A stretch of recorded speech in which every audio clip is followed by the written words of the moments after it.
a pretty big independent hit, just because he had, he was such a well-known guy, and the game is so amazing for what it is, right? Yeah. But there's not a lot of people still playing it. Yeah. There's a lot more people playing Don't Starve right now than playing The Witness, and Don't Starve is like 10 years really old, right? Yeah. So I think so The Witness and a few games have kind of defied the odds just because they were so amazing that you just couldn't not play them, right? And The Witness is a big, beefy, for a content type game, it's like one of the biggest, beefiest content. It's just insane.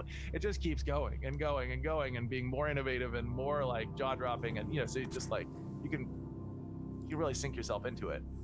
So I think in that way it does work as a sort of a word-of-mouth game, because anybody who actually plays The Witness for real is going to be playing it for a good month. Like, yep, still, oh my god, The Witness is getting better and better, and it's like, oh, it's blowing my mind again. You're gonna keep talking about it, right? Yeah. But there have been people who have played 1 Hour in Life since launch, right? It's been out for 18 months, and there have been people who've played almost every day for 18 months, right? So because it is this emergent kind of situation generator online, every time you play it's totally different.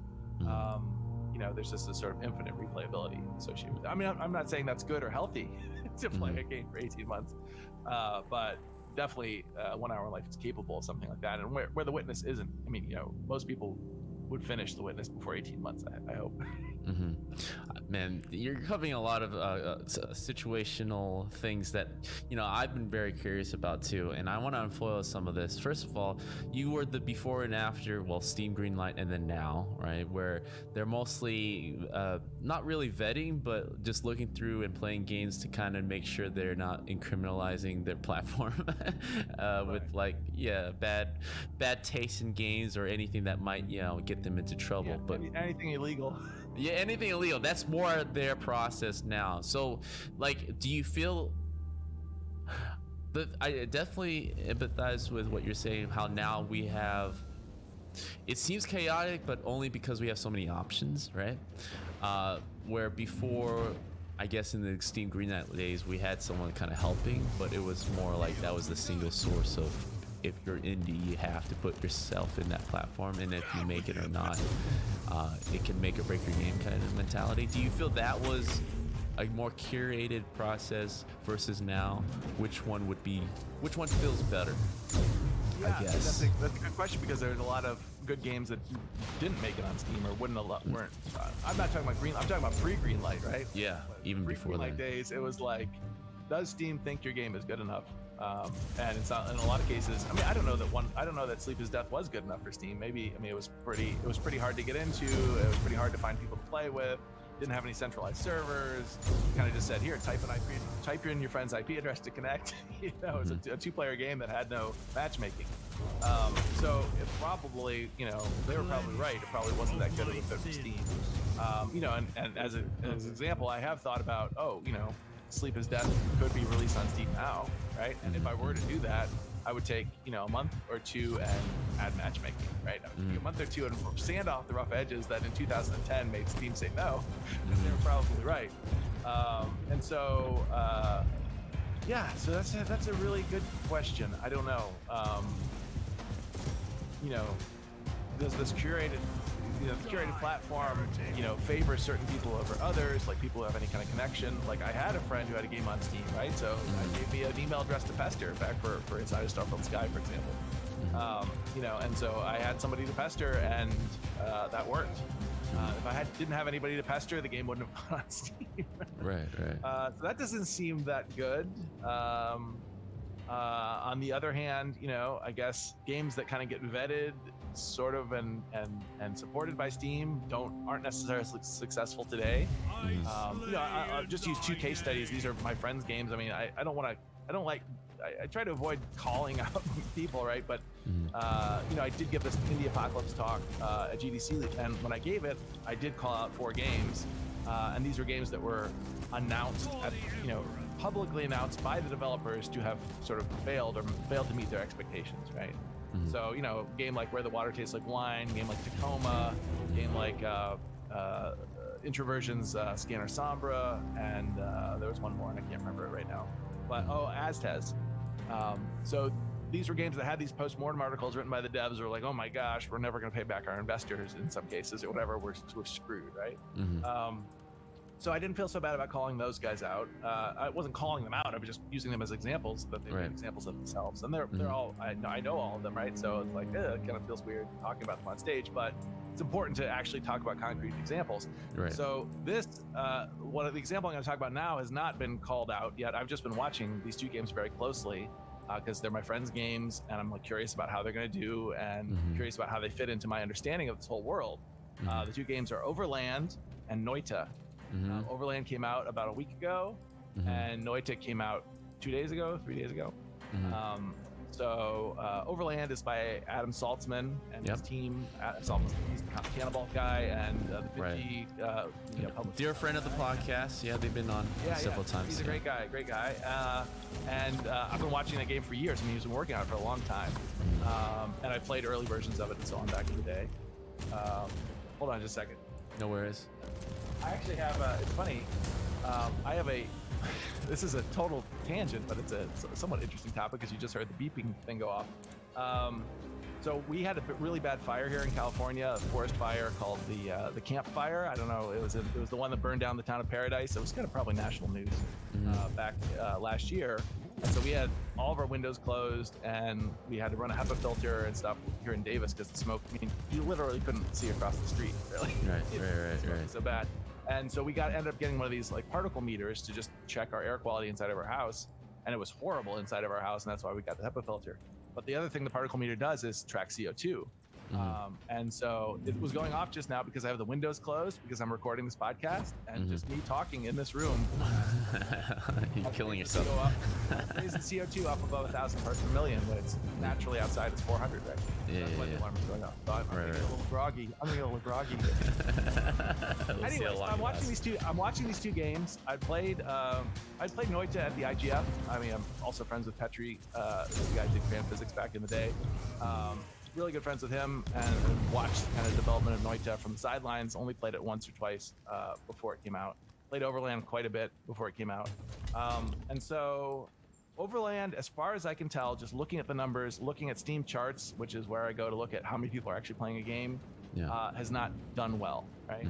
It's gotten negative review scores on Steam. First of all, there's just not that many reviews posted. There's not that many people playing it. It's like, just came out, and there was like never really got much above 100 active players. Whereas Noita, on the other hand, which just came out a couple days ago, immediately shot up to like 3,000 simultaneous players, right? 95% positive review score. I've seen tons of reviews posted, right? And just looking at those two games, I mean, they're both kind of examples of what I'm talking about to some degree, right? These infinite unique situation generators. They're both extremely hard games where you can, I mean, if you really wanted to play Overland all the way through, I'm sure it would take you a long time. And every time you play, it's slightly different. Noita also is a roguelike. They're both kind of roguelikes in a way. And Noita is this game with wizard physics in a cave, and every time you play, it's totally different and crazy things happen. So they both kind of fit the model. But why is one successful and the other one isn't? I think it just boils down to people liking it. It's kind of dumb, right?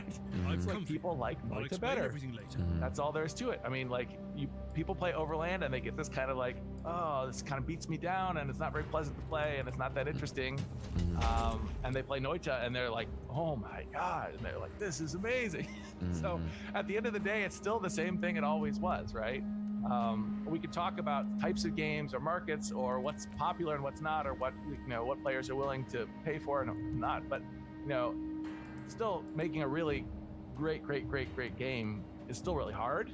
But separate from that, it was brand new, never before seen game design in terms of like what players are actually doing in the game. But it just wasn't that good. And then I tried a bunch of different variations on it and never could find a version that was that interesting, right?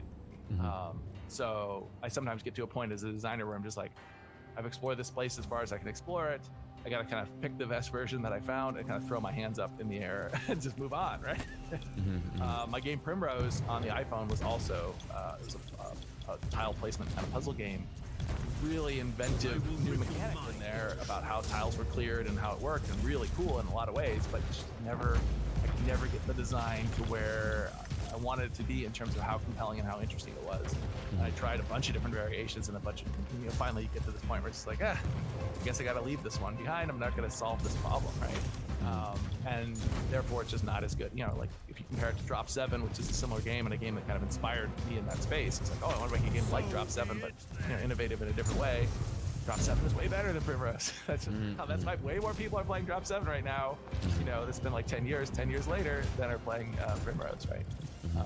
So, there's not really a lot of people are looking for some kind of formula, something, or some kind of magic bullet, or some kind of one weird trick. And there really isn't one. I mean, sometimes, just it's as simple as, well, people like this game more, or it's more interesting to play, right? Right. I grew up in playing, and I would like to make games that are single player narrative. And as we are discovering how viewership and streaming is becoming such a huge component to how people play games or buy games, which is something that I think you're kind of vocalizing, that we need to be more conscientious to kind of make this a part of the game design, to make sure that there is an overlap with players who are initially excited about it and people who are slowly discovering it, to kind of make sense of the upswing later after launch, right? And so if the game isn't long enough and there's nothing to talk about and people are discovering it, it's slowly, I feel, if we're looking at that graph, little gaps in between that slowly just dies out and not create any interest. So are you saying that go ahead? That spike that you get at the beginning is much smaller than it used to be. Right. There were way more people who bought Castle Doctrine on day one, yeah, than bought 1 Hour One Life on Steam. Castle Doctrine had all its ducks in a row. It had this launch contest, had everybody talking about it. Every news outlet covered it. No one covered 1 Hour One Life. But even if they had, there's 2 or 3. I mean, there are like 2 places that cover 1 Hour One Life's launch, right? But even if they had, they don't drive the traffic like they used to, right? So getting all your embargoed ducks in a row to have like 50, this big PR blast on launch day, doesn't really work in the way that it used to. And so if you have a game that has that classic spike and long tail sales curve, which is what a consumable short game is going to have, because people hear about it when they read the initial article, and then after that they stop hearing about it because no one's writing any more articles after that. Right. If you have that, you depend on this giant spike, and that giant spike for most people just isn't there anymore, right? So what you might like, I sold more games month 2, I think, for 1 Hour in Life than I sold month 1. I think something like that. I mean, definitely during month 2, my sales slowly climbed. Right, from beginning of month 2 to the end of month 2, my sales doubled. Right, and so that is like, oh, people are playing this. It's catching on, right? And so it's a different kind of game. It's the kind of game that can catch on, and still, like 18 months later, the game is still selling pretty well, right? And so, like, if you're making these little narrative games, you need to have this giant spike. And I think the only way that you have a giant spike is if your game is just so jaw-droppingly good that people can't not play it, right? And I don't think we've seen too many examples of those. I think we've seen, some of these games, it's like, oh, maybe 5 years ago this would have been really good, but by today's standards, it's not that great, and people are kind of shrugging about it, right? And that is not a good recipe for a big spike on launch day. Yeah. I think people... No Man's Sky is another example, and it is an infinitely replayable game and so on, but a lot of people found that once they started infinitely replaying it, it wasn't that great, right? There was a lot of backlash about the game, but that game had a gigantic spike on launch day, right? I think within the first week they sold $70 million or something, right? Yeah. And that was because it was a game that so many people couldn't not play, because there was this trailer and it inspired people, and people's minds went crazy imagining what it was going to be like, and everybody just dogpiled on the thing to buy it, right? And there've been a couple of other examples of this. I mean, like Hyper Light Drifter, something that has a really strong visual style, or something where you're just like, oh my gosh, like I want to. And Noita is probably something similar. People watch trailers and little videos of what you can do inside Noita, and they're just instantly transfixed. Like, oh my gosh, I've never seen a game like this before. It's so visually beautiful. I want to be in there. I got to play it now. Like, I can't wait. And so the other example, I would say, it hasn't come out yet, but there's this forthcoming game called, I think it's called Last Night, which is this pixel art, kind of like Out of This World or Another World, cyberpunk kind of futuristic game. Have you seen? It had an E3 trailer that kind of blew everyone away because it's kind of it's got a moving camera inside a 2D kind of pixel art kind of thing. It's like a cinematic pixel art game, and I can imagine that game because people watch that trailer and their jaws are on the floor. Like when it comes out, everyone's going to jump on it, right? Right. But some of the examples, the Indie Apocalypse games, just aren't. They don't grab. Like there's something about the name. There's something about the way it's presented. There's something about the trailer where it just doesn't like grab you or doesn't inspire you in the same way. And if we even compare games like Gone Home and Tacoma, for me personally, I was like, ooh, Gone Home sounds really interesting. Tacoma, just to me personally as a player, never captured my imagination that much. And then there was also just like, presentation, voice acting, that stuff is really hard. And it's hard for AAA people to get it right. I mean, go play what's the game with the red-haired woman who's in this world with all the mechs that are like mechanical animals that are around? The Sony Guerrilla game one, the Horizon Zero Dawn? No. Yeah, Horizon Zero Dawn. Okay, so Horizon Zero Dawn, giant studio, giant budget, super polished in a lot of ways, that game, but there's so much wooden dialogue. Like I can't remember what her name is, but you come up to this guy again, he's like, "Oh, I haven't seen you around here. Do you want to buy something?" And then you come up to him again, he's like, "Oh, I haven't seen you around here. Do you want to buy something?" And it's just like, yeah. So, it's difficult, yeah. I mean, voice acting, getting good voice actors, paying for them, paying good writers. I mean, all that stuff. We always scrimp on that stuff. And for an indie studio, I think it's even harder. Every once in a while, there's lightning in a bottle. I mean, I think Gone Home was an example of lightning in a bottle where, everything kind of came together, where the writing and the emotional tone and the voice acting and everything kind of came together in this way. Stanley Parable's another example where he just found this amazing narrator, dude, and Davey's an amazing writer. And it just kind of comes together into this cohesive, like, holy crap, this is the way it should be experience. But I think it's much easier to make something that just doesn't really come together, especially if you're trying to do this narrative stuff, right?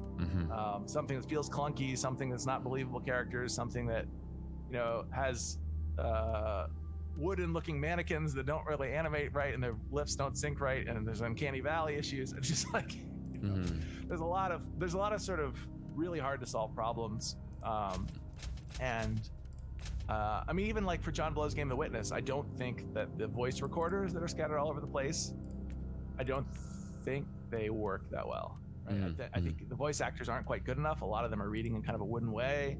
There's too many different voices, and it's like, who are all these people? And I don't know, it just doesn't feel as well put together as the rest of the game.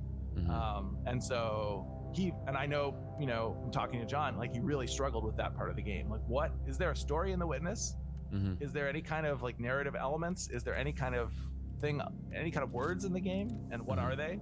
And there was maybe going to be a story in The Witness, but then he wasn't satisfied with it, and he had different voice actors. He wasn't satisfied with them, and he tried himself as a voice actor. He had professional writers helping him, and he just kept going back to the drawing board on this element of the game.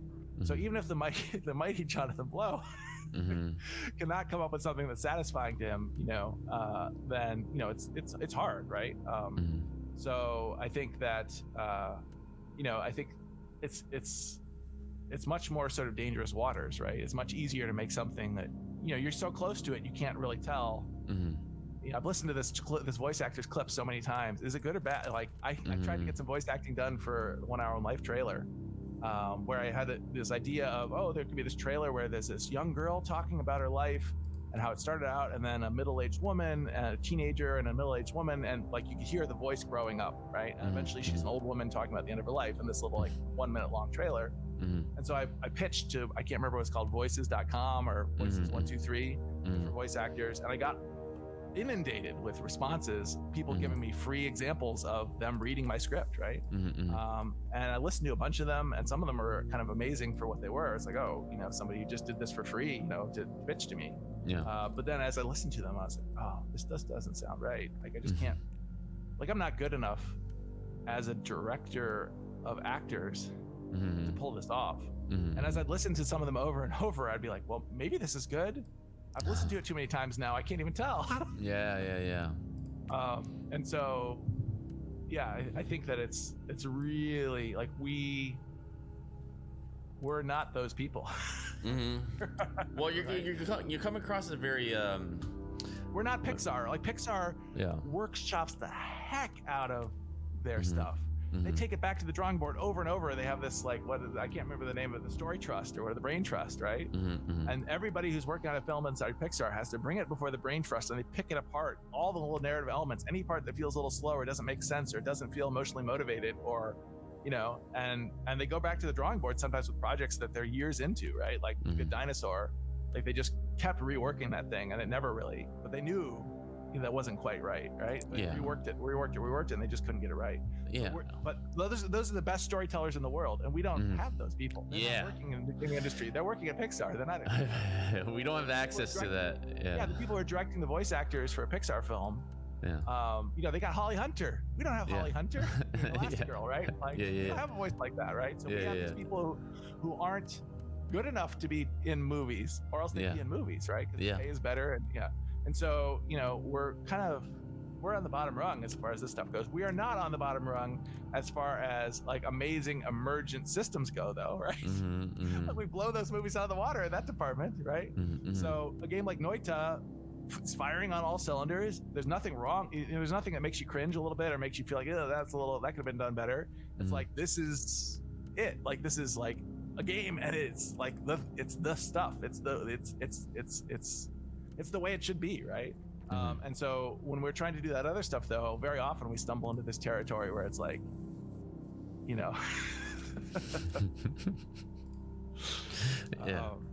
but like you're coming across a point that I think a lot of artists or indie developer simply ignore, right? We're making an entertaining product at the end of it, and that needs to factor in as far as the game design, because I think people have a natural inclination is like, here's a fistful of money, go make the game you've always wanted to make, and we just go heads down and make that game, but without really addressing the marketing changes and atmosphere of like, realistically, can it sustain itself as a product, but also is it worth a damn that anybody else cares? And that's where art kind of limits itself for the sake of art. It's like, no, you're still making a thing that people want to buy, so you got to factor that in as part of it. And I think that's really important. I think people tend to discount that, or they tend to say like, oh, I wish it wasn't this way, why do we have to worry about what's going to sell? But I think for me as a creator, someone who's been trying to make aesthetically complex and artistically relevant, supposedly artistically relevant work for my entire career, I think that kind of grounding is really important. We're not just operating in a bubble. I'm not making gallery art, for some curator or something that no one's going to look at and no one cares about. I'm like because I'm making a commercial product, like it has to be good. Right? I can't fool myself into thinking that my bad stuff is good, right? And go a whole career making stuff that at the end of the day no one really likes and doesn't really, it's like there's a certain, like, the rubber is hitting the road here because I'm supporting my family doing this. And it also motivates me to keep going. It also motivates me to keep making games. It motivates me to innovate. It motivates me to innovate in ways that are actually interesting to people, as opposed to innovating in the sort of vacuum or something, right? And so I know a lot of people who are supported by like professorships, or who are supported by, they go out to seek grants because they're like working as sort of gallery artists or new media artists or something. And some of them are making games that literally 30 or 40 people ever play, right? And then they don't even exist. Like, they're not online anywhere because they were part of an installation or something, And it's like, it's like, what? I don't know. I think making commercially viable art, which is what independent rock bands and stuff are doing as well. It's what people who are making movies and TV are doing as well. Those things, that I don't think that ends up being a barrier to making great work. In fact, I think it's probably where the greatest work is actually being done, right? I think that like Martin Scorsese in the 70s, 80s, 70s and 80s and 90s was making way greater works of moving images than I can't even name some of these people, but the gallery installation video artists, right? Right. No, definitely. Yeah. Where they show like a video of some guy falling into a pool over and over or whatever, right? Mm-hmm. Yeah, that's true. And you go and stand in front of it for a few, like 30 seconds, and you kind of get your fill of it, and you kind of feel a little bored, and then you move on, right? It's like, you know, no one's going to pay for that except for a collector, and the collector's going to pay enough for it that it doesn't matter that no one else will be willing to pay for it. No one would pay $5 for it if it was made for bulk consumption. All these people just had to go see. I mean, if you were interested in film back in that era, and I'm not even sure what year this came out, but you had to go see Goodfellas and you had to go see Casino, right?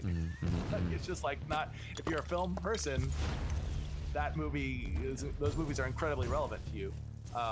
And they sold tickets, right? But they were really complex, you know, groundbreaking artistic achievements on top of everything else, right? So it's like, I think it's possible and even important to be factoring those things in. And when the you know, if the audience is really not interested in the short narrative kind of thing, or you make a short narrative thing and maybe they're interested in some but not others, and then, you know, at the end, really you have to acknowledge maybe the thing I made wasn't that good. Maybe that's the answer. Like that's always my first inclination. I always try to avoid blaming other factors. The timing wasn't right. I didn't have the right. The press didn't like, you know, the press didn't understand it. Blah blah blah. It's like, no. What I made probably wasn't good. That's probably the most obvious piece of evidence. You know, like the most obvious causal thing, right? So when, you know, first step, doubt yourself. I see so many people when something flops giving 101 reasons why it flopped. It's like, no, it probably wasn't a great game. That's probably it. And so I've had things that didn't do as well as I thought they would or whatever, and it was always because they weren't good enough, right? So, I mean, people have a way to find people, even if you don't get press coverage, even if people don't, you know, it's like, if something's really, really good, it's hard to keep it a secret. Right. The quality products have long legs. I mean, it just shows over and over again that at some point someone will discover the genius of it and will be wanting to tell someone. And that's essentially what you were talking about at the very beginning of the episode. You were just saying that, you know, word of mouth is still king, and kind of harking back with all these avenues now for indie developers, that we have so many choices now that we kind of long for curation, but not really. Those days are, again, you're a gatekeeper that decides whether or not certain games can make it, which is not exactly the best democratic way of like the best product being out there in front of people. But at least now we have so few resources as indie developers that the indie apocalypse, the way it affects us is mostly because we're more on our own than ever before. But if you can survive this type of thing, you can survive any change in the audience consumption, right? As long as you know how to market yourself and make a quality product and be able to put it out in front of people, that no matter wherever we start streaming games or whatever platform that changes, it shouldn't affect the success of your game. You're just adapting. I think there's something interesting going on here where there's also this sort of pressure to innovate in a way, right? Because innovation helps you stand out and gives people something to talk about. And so if your game doesn't really innovate that much, then there's much less to talk about, much less kind of buzz that can build up around it, much less forehead slapping when people hear about your game and like, or see it on YouTube or whatever. And so I think that is probably a positive thing, right? You know, where if you make just another roguelike platformer, people are gonna be like, another roguelike platformer, what are we gonna say about it, right? Maybe it's even a really good one, but it's not that, it doesn't do anything new. Where it's like, if you make a roguelike platformer where every pixel is simulated material that's fully interactive, we're like, what? I've never seen a moving screen, you know, a GIF that looks like that, right? Like the whole level's on fire, like what? You know, which is Noita, right? And so I think, and you know, for 1 Hour in Life, you know, all my games have been innovative in some way or another, and oftentimes that has served me very well in terms of, you know, marketing or catching on with people, right? Like, the Castle Doctrine was a game where every player builds a security system, and then you go out and try and break through the security systems of other players. Like that little elevator pitch is like, what? Oh my gosh! Like everyone says instantly, wow, that's crazy. That sounds cool. Right? Mhm. And when I came up with the idea, I frantically ran to Google to make sure there were no multiplayer burglary games. And I was like, oh, I'm the first one to have thought like that. I can't believe I'm the first one to have thought of this. This seems so like obvious. And then, after the Castle Action came out, all these people came up to me, other friends and game developers, like, I was working on exactly the same thing. We never got it to work though, so we never released it. Or you beat me to it or whatever. Like, it was just this idea that was just waiting to happen, right? And when someone hears about it, it seems so interesting and obvious, like an obviously interesting thing to try playing, that everyone's like, ooh, I want to try that, right? 1 Hour in Life as well. It's like, oh, very simple core idea. Multiplayer online survival game where when you join the game, you're born as a helpless baby to another player who's chosen randomly as your mother. And instantly when people hear that, even people who don't play games, their gears start turning, right? They're like, oh, what? What's gonna happen then? What if she doesn't take care of you? What if she's mean to you? What if she does this to you? And like, yeah, that's what the game's about. Exactly. Isn't that interesting? And they're like, oh yeah. So that kind of then if we compare that to to pick on Overland again, it's like Overland's a post-apocalyptic game in this beautiful little 2D diorama scenes, but it's kind of a turn-based strategy game where you gather resources and decide what your units are and decide when to spend resources and so on.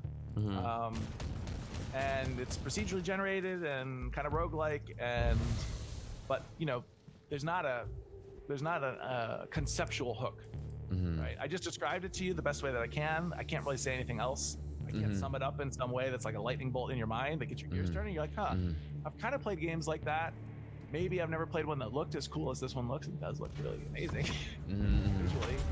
Maybe I've never played one with dogs, or there's a couple of little cool things about it. They're like, ooh, there's dogs in it, or ooh, this, you're gonna have to abandon some of your people and you can't keep everyone alive. Ooh, that's kind of like Fire Emblem, but there's not a punch on the heart or the head, right? Yeah. And No Man's Sky, also exactly the same thing, right? This infinite simulated procedurally generated universe where every planet is different and you can go wherever you want, right? That's my elevator pitch for the game, and everyone's head just explodes when they hear that, right? Yeah. So I think that that in order to stand out among the 40 games that come out on Steam every day, in order to get people talking about your game, in order to make your game worthy of making YouTube videos about, and all the other things, like being that innovative is important, and I think that's really healthy. I think that pushes us and challenges us to not just status quo. I think another example is FTL versus Into the Breach, which was the next game. And Into the Breach was a big success, kind of riding on the coattails of FTL, but I think even if you go now, there's more people playing FTL than Into the Breach at this moment, right? FTL is like 10 years old or something. And you talk to the guys at the company, they're like, yeah, this game was really successful, but not as big as FTL. But even that's it's like, Into the Breach is just not, FTL is like nothing else. There'd never been anything quite like that before, and it was really like, oh wait, there's this like crew, and you're on a spaceship, and you're running around from room to room in the spaceship, and and deciding what to do, and part of the spaceship's on fire. It's like there's something like so new about it, right? And Into the Breach was just more like, oh, it's a turn-based kind of isometric strategy game. So yeah, I think that it just doesn't capture and then like grab people in the same way, right? Right. And I think you're actually maybe discovering the reason why a lot of these games don't work, which is it always starts with the elevator pitch and then like extrapolating that and making people wanting to know more and be curious about what you're going to say next about the game. So like getting them hooked initially is very important, and getting them to ask questions and kind of shoot off ideas and get them excited is the seed to making it buzzworthy.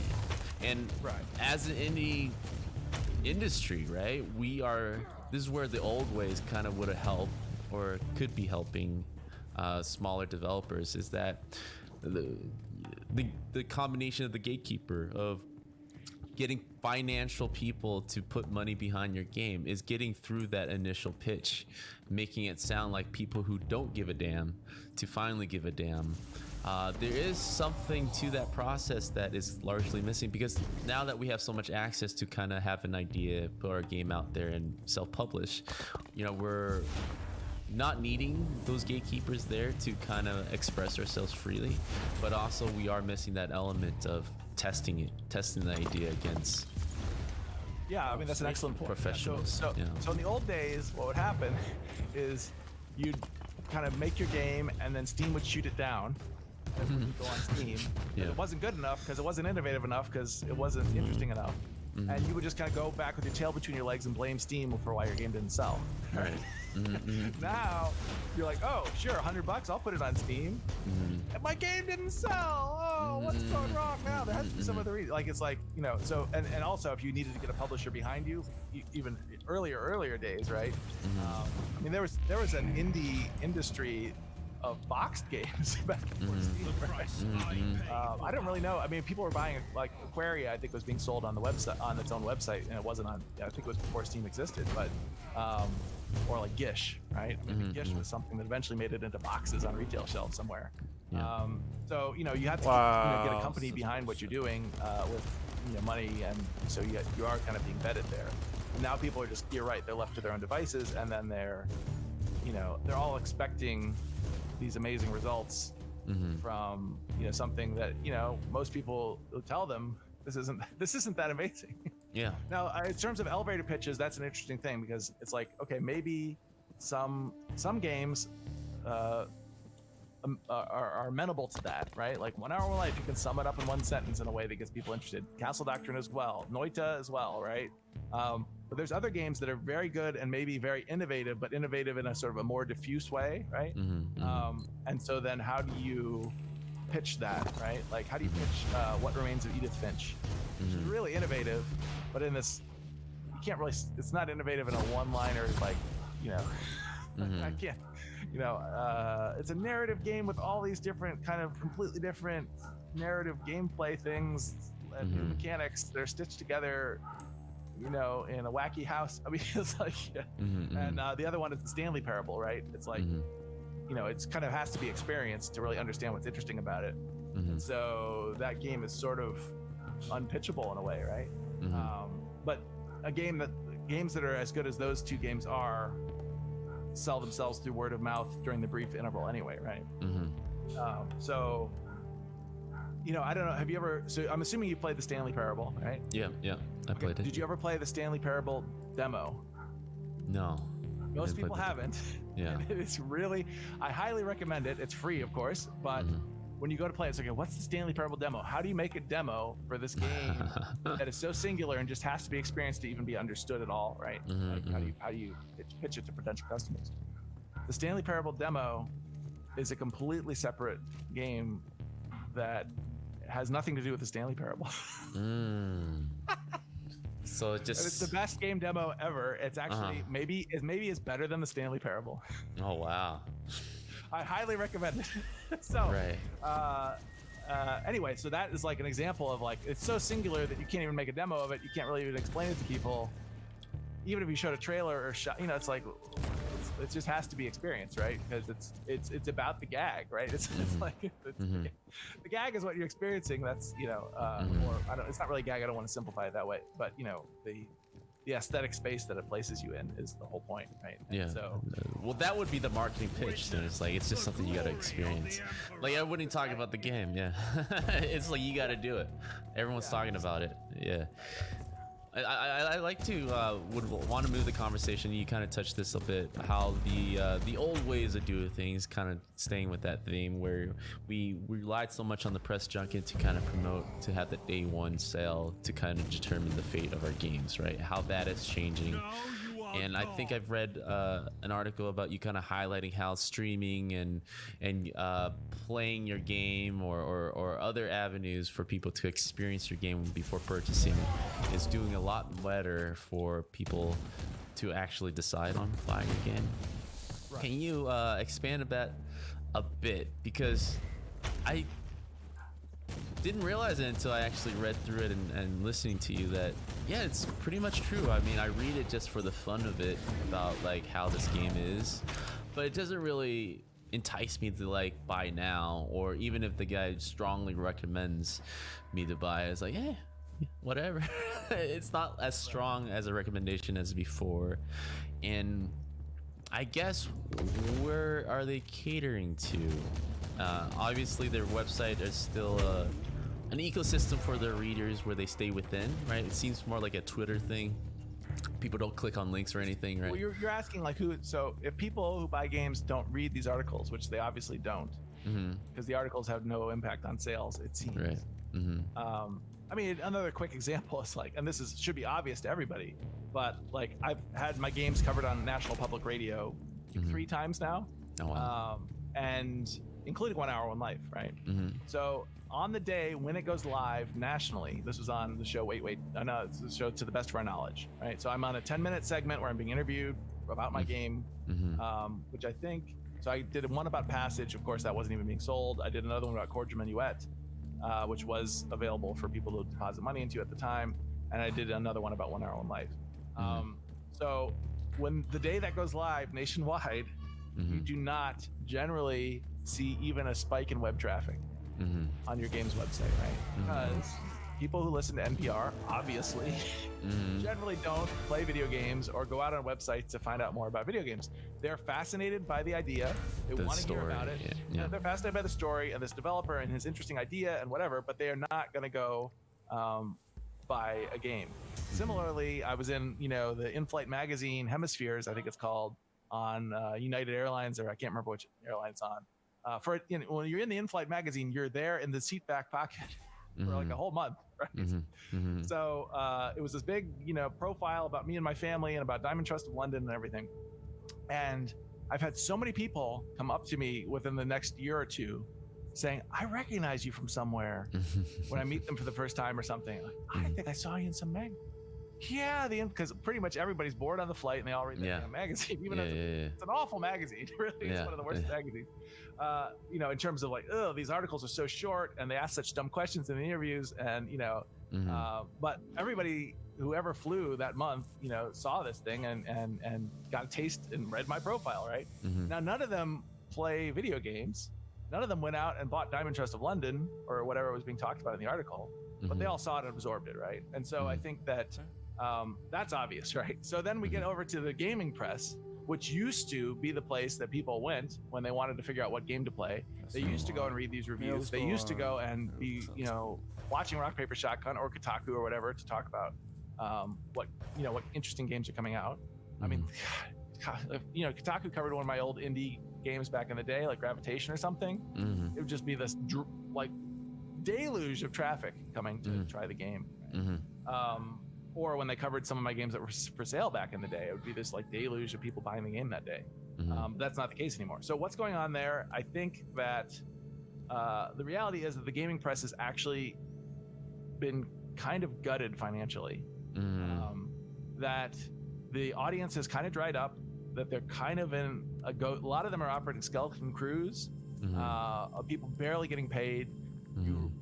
You write to some guy who covers games and you're like, you want to cover this, and he's got to go beg for funding from somebody to be able to write about it, right? And then he'll come back and say, my editor doesn't have the, he's not willing to pay me to write about this right now. Because they just don't have, like, the advertising dollars aren't there like they used to be. Everything's kind of the whole landscape has changed. It's still there. I mean, a lot of the websites are gone, right? Wasn't there one called One Up? Yeah. And there's a couple more like that are completely gone. And then a lot of the other ones are kind of run by like a fan community, or like, I don't know, it kind of feels like Destructoid. A lot of those articles are written for free, maybe. Yeah. And so where these things used to be like these hubs of the gaming world, or hubs of game communities, I think that there's still the appearance of it operating the way it used to, but I think the numbers are way, way lower in terms of readership, in terms of engagement, in terms of what authors are being paid. Most of the better writers in games have left game writing, right? I mean, almost all the people I know who used to write about games and were really good writers now do something else. They're all, doing PR consulting or working on game development themselves or whatever, right? So it's like, what's left are these kind of people who are kind of enthusiasts, and maybe they're barely scraping by. I mean, some of them will tell me if I ask them personally, oh yeah, our website is still doing great. I'm like, really? There's only 2 comments on every article. Like, what? You're right. It's true. Yeah. So I think that's just yeah, and I think, and nobody likes to talk about this, but I may be tarred and feathered for saying this, but I think it has something to do with Gamergate as well. I think that there was a kind of, in a lot of ways, I think at least a good portion of the gaming populace felt like these websites kind of got caught with their pants down in terms of, and this is 100, and I have experienced this myself, right? Because they were covering things not because they were good, but because they were friends with the people. Right. Or they had a previous relationship with these people from previous games, and they did that for me all the time, right? Like, oh, you covered Passage, you covered Gravitation. Well, here's my new game, and they'd instantly write back and instantly cover it, right? Yeah. I mean, it was like pre-Gamergate. Like, I went to Kotaku to show Cordial Minuet, which is a pretty obscure idea, right? This like grid of numbers. It looks kind of like a bingo card where you're playing for real money against another person and outguessing them. I went to the New York City offices of Kotaku and showed Stephen Totillo the game.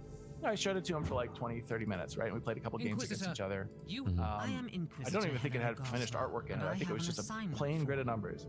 He wrote this like, must have been like a 20-page long. It was like the longest article I've ever seen, right? Keep scrolling and scrolling and scrolling. All these screenshots, all this discussion of the details of the strategy and everything, right? Like that kind of article won't be written today. Right. And he did that in part because he had been following my career and he knew my stuff. It's like I had my foot in the door. I could email him and go into the offices and show him this thing. Yeah. And I think that people kind of got wise to that and realized that people inside the game industry, journalism industry, were either covering their friends' games or games of people they were fans of. Right. Without merit, right? Or they were covering games that had some kind of political agenda that they were on board with. And so I think that people just kind of this is, and I'd see it too. Also, whenever my games were covered, my games often have some kind of little edge to them or something, and there'd always be a political comment in the coverage, right? Like the choice of not allowing men to have babies in this game is a controversial one. It's like, it's science. But this is definitely gonna ruffle some feathers. Sure. Or using the word problematic to describe the design choices I made, right? So anyway, I saw that happen a bunch of times where it was clear that the people covering the games had some kind of political agenda or were trying to paint me in some kind of negative political light, right? And so that was all pre-Gamergate, right? So I kind of witnessed this firsthand, and I was the beneficiary of it. It's like I'm guilty as charged. Yes, I used to email my friends, and not friends. I mean, I didn't know them from outside of journalism, but I'd email people that had interviewed me and become friendly with me to get coverage, right? Right. And so they don't do that anymore, by the way, for the most part. When I email them, even if I've known them for years, they don't even write back. Not allowed. So, well, I don't know. Or they're too busy, or they don't care about indie games. I mean, a lot of them don't cover independent games anymore. Right. They used to. Yeah. I mean, trying to get people to cover 1 Hour in Life, which was this, easily coverable game because it's so weird. There's so much interesting stuff to talk about. It was like pulling teeth. I'd write back to them over and over and over again, and they'd finally come back and say, no, not at this time.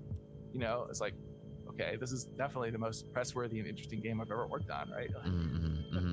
It's also my most successful by factor of 4 financially, right? So there's one guy who's made like 3 YouTube videos a week for 18 months. Oh, wow. His whole channel is nothing but 3,000 view or more every. He has a pretty big audience, and he pretty much covers nothing but 1 Hour in Life. So clearly there's stuff to talk about there. There's stuff worthy of but still Polygon has never covered it. Kotaku has never covered it. I think PC Gamer marginally covered it, and Rock Paper Shotgun covered it. But it's just like, okay, Polygon's not going to cover 1 Hour in Life. Okay. So it sounds to me, man, like the future is not exactly that.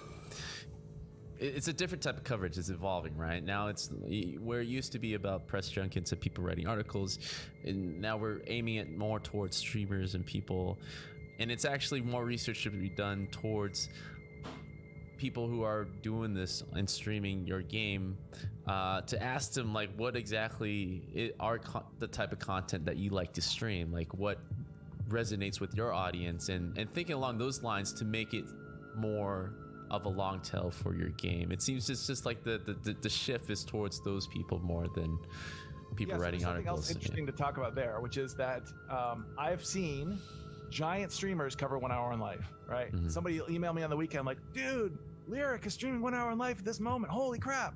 And you go and look and you're like, yeah, there's 30,000 people watching 1 hour in life at this moment. And in that case, I remember specifically, there was like no jumping, no spikes. Yeah, no spikes that day. Other people, like when C's covered the game one time or just played it on a stream, there was this pretty big spike that day. But then he played it the next day and the spike didn't continue, right?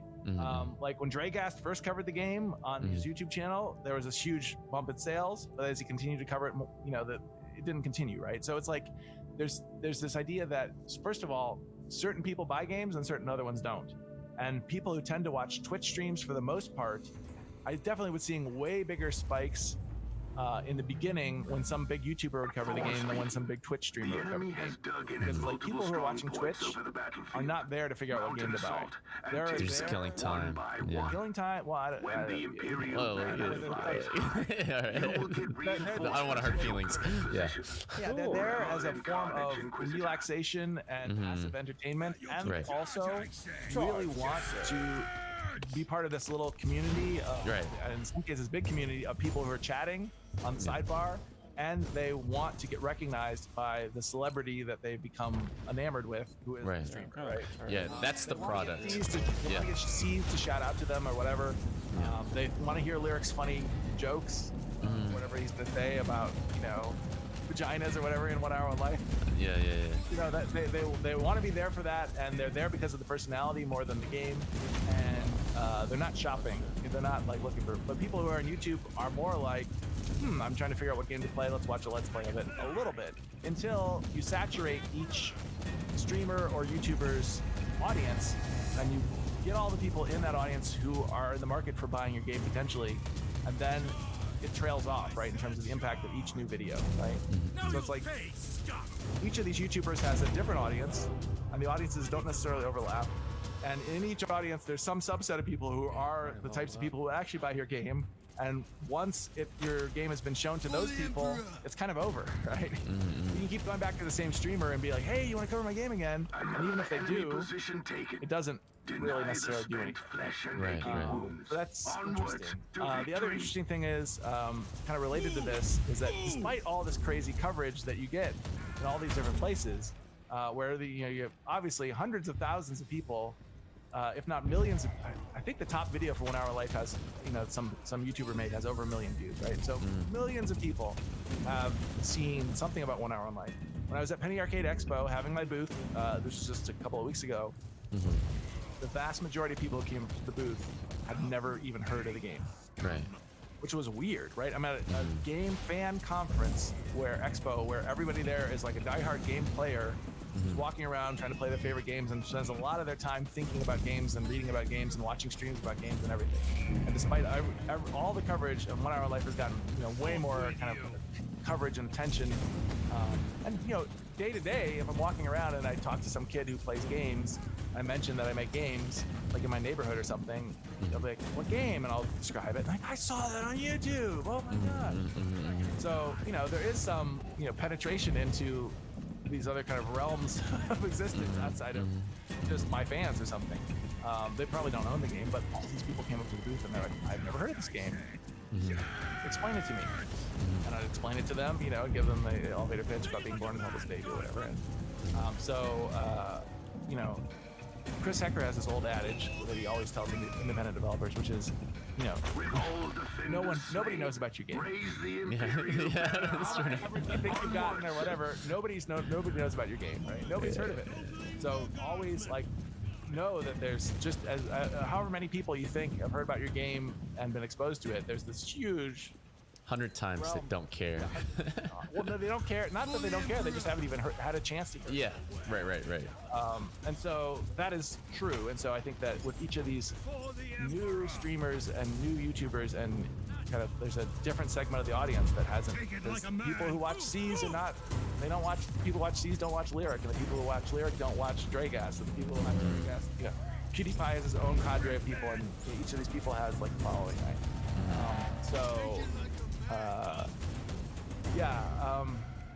I don't know. I think that there's also something to be said there about which people in those groups are actually in the market for buying games, and which are just sort of killing time or just entertaining themselves by watching games. Another interesting thing is that it's in the middle of my second month, I had this huge spike. So I was going along like $2,000 a day or something the second month, right? And then all of a sudden one day it was like $8,000 in one day, and then went back to normal. And I was like, what is this? And I was like trying to figure it out. And I moused over and I was like, oh, wait a minute, that's Christmas Day. So that's the day when all these kids who have no credit cards get their Steam gift cards in their stocking. Right. And they've been hearing for the past month, because the game came out in November, about this game, and they've been waiting to buy it, right? Yeah. So, it's weird. You wouldn't think Christmas Day is like a day when people buy stuff, buying stuff at all, right? But they're buying video games. Yeah, makes sense. So that's another thing to think about, right? It's like that there is this. As we get older, we tend to forget this, but people my age don't buy games anymore. Yeah. So I'm not like I'm not really. I mean, yes, people my age do appreciate the game I'm making and kind of talk about it and think about it. But most of them, even if they buy it because they want to support it or they just want to try it, they play it for a couple of hours. I'm like, ooh, I had my great experience in 1 hour of life. Thank you, Jason, and they're done. Okay. Yeah. The people who are really playing games are like my son, my 16-year-old son, and people younger than him, right?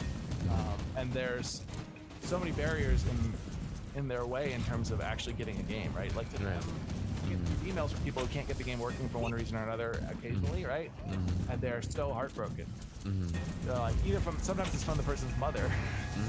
I've been trying to get my son to install on Windows 10 for the past hour, and he's in tears. He wanted to play the game so long, he's so disappointed.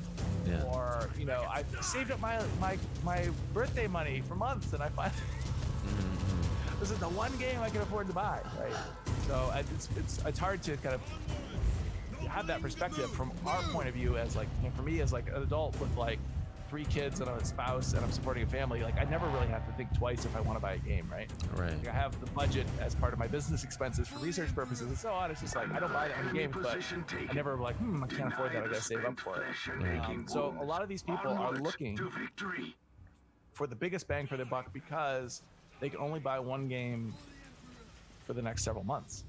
Right? And so they're kicking the tires of every game. They're watching all these YouTube videos, trying to figure out which is going to be the best investment, because they're not just going to go spend $20 to try something. They're basically spending $20 to join a player community, right?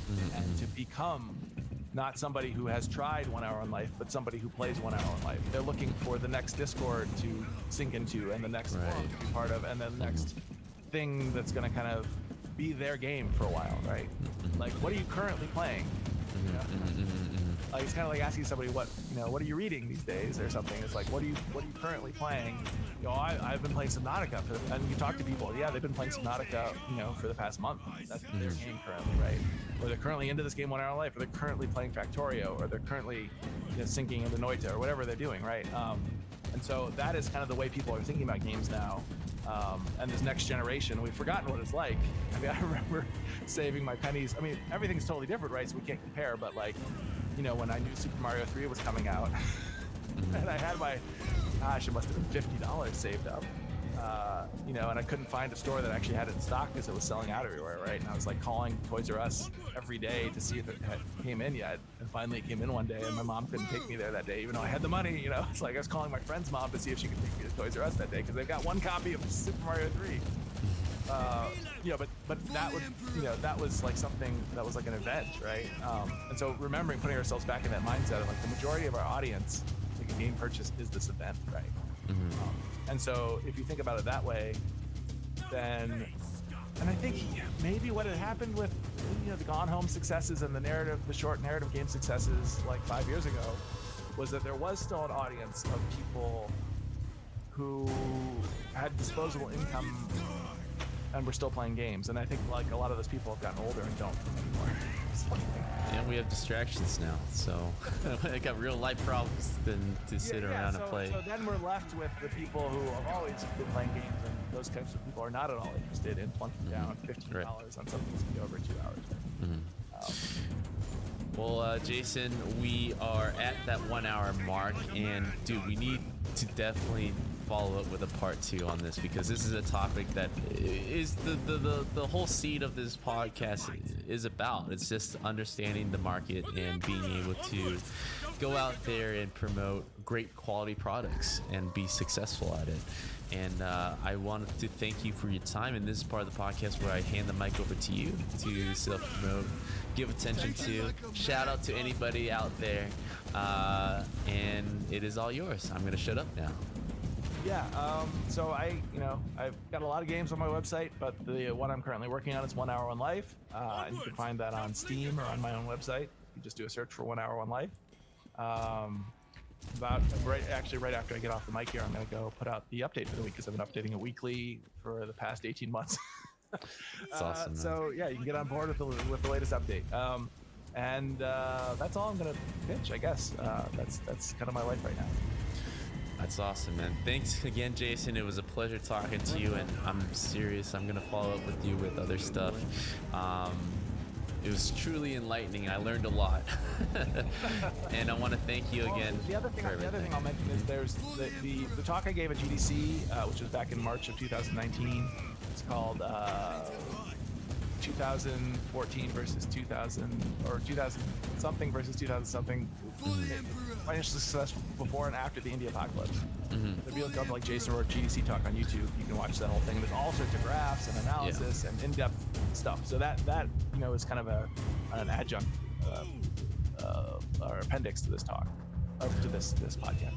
We're definitely gonna link that into the video description as well as the audio podcast for people to find that talk. That's how I found you, and I found it very interesting as well. And people really do need to dig into this and take control of their own success. So thank you again, and that ends today's podcast. Thank you, everybody. All right, thanks. See you guys next week. Today is a good day.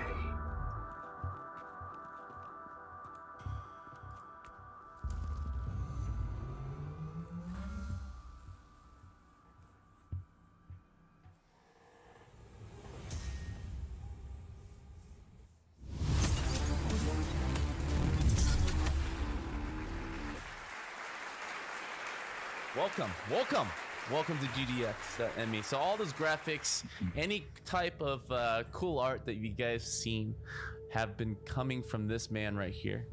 And a little small introduction, Colin, if you don't mind, can you give us some insight of where you're from, where you're at, where you're heading?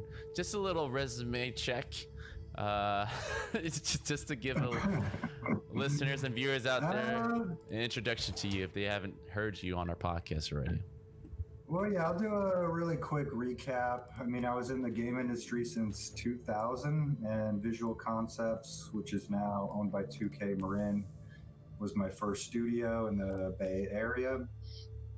Ever since then, I always knew that I wanted to kind of create my own comic book or do my own thing at some point, own my own property, get to do my own art direction, my own characters, everything. So I feel that after 18 years in the game industry, I've decided to kind of take a break and work on a graphic novel, which we'll definitely hopefully talk about a little bit more later. But yeah, I'm not quite sure what else I need to add in there. I mean, I did work on BioShock 2 with you. And after that, I then worked on the Skylanders franchise for like 5 years. So that was kind of a big thing. And that was sort of where I ended it. And I decided to take a break and move up to Bend, Oregon. No longer worry about commutes, whatnot, raise our new daughter that we just had 2 years ago. So that's been a big life change. Yeah, man. Congratulations, man. But yeah, is there anything else I should maybe add in there? I'm not quite sure. Well, this is actually a nice little tidbit for longtime listeners and people who have been at least following along our own story here. It'd be kind of nice to talk about, because 2K was my first official job in the industry, and I think you came on like maybe maybe a couple months after I did, or 5 months after I did. But it was like a project that was, I wouldn't say complete chaos, but we definitely needed like some order, and you came in to kind of lead our modeling team there to help out with that. So have you, to kind of give some insight on how that worked, I guess, what was your impression going to the project like that? Not to expand it too much, but kind of give like a little story there, because I feel like when I first met you too, it was an eye opener, because the modeling team was still pretty junior level outside of you coming on, and you kind of clean house. God, it was also very small for a AAA studio. I was kind of shocked. You know, we had what, 5 people. But yeah, for me, it was definitely an interesting learning experience, because at that point, when I was put in that kind of lead role, I was just a yes man. I was so happy to, be given that opportunity. Per usual, I thought the people around me were also, put through a rigorous interviewing process, or because of their skills, they were where they were. But yeah, definitely, it was definitely a tough road. Man, I mean, I feel like, I think we had the modeling team happy after a little bit with, our camaraderie of, called me an walks idiot and on Twitter. Actually chatting a lot, doing lunches a lot together, everything, and like he's just really capable team. Like, I thought he was like my friend. Unfortunately, the rest wasn't around us to back us up at that point, So that made life really hard. Yeah. Yeah, it was my first experience of the political game that I was not at all aware at all. Because when you came on, you had at least really 7 years of experience before 2K, or 8 years. Yeah, I think at that point I had 10 years, but I wasn't really ever involved in politics. I was like most people, where I was like, okay, I get paid to do this job. And it wasn't until I got the more creative roles or titles that I realized, like, you need people around you that believe in creativity, and are willing to let you guys kind of run with it.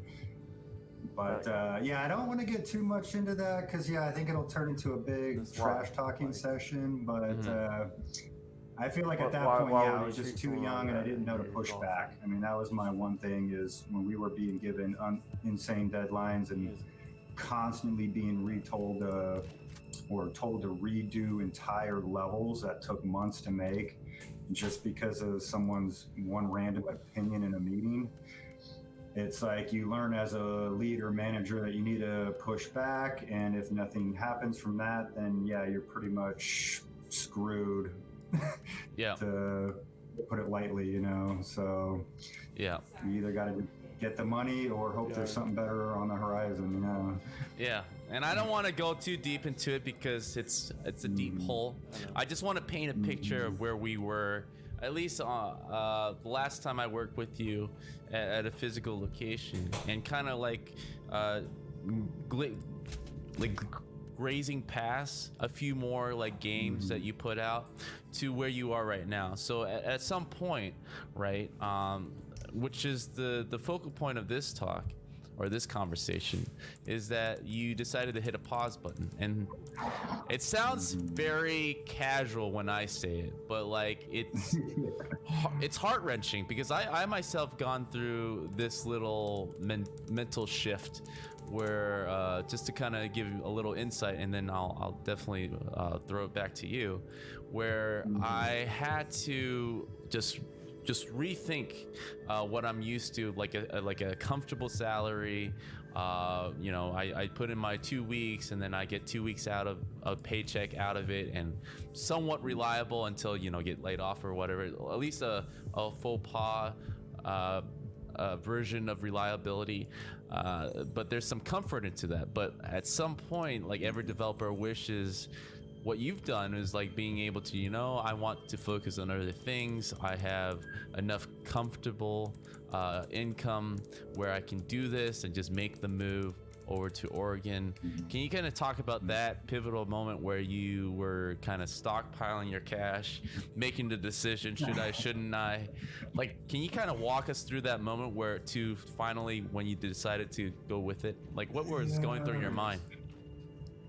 Well, once again, I don't want to sound like I'm doing another bitch session, but I think it reminded me once again of 2K where I was at, or at least the team I was with, not 2K. I mean, we all know that teams change every couple of years. People come, go, teams get laid off. But yeah, I was at another studio where it was just kind of the same thing. It was, or not same thing, but you know, we had an art director who didn't care to be there and work on games.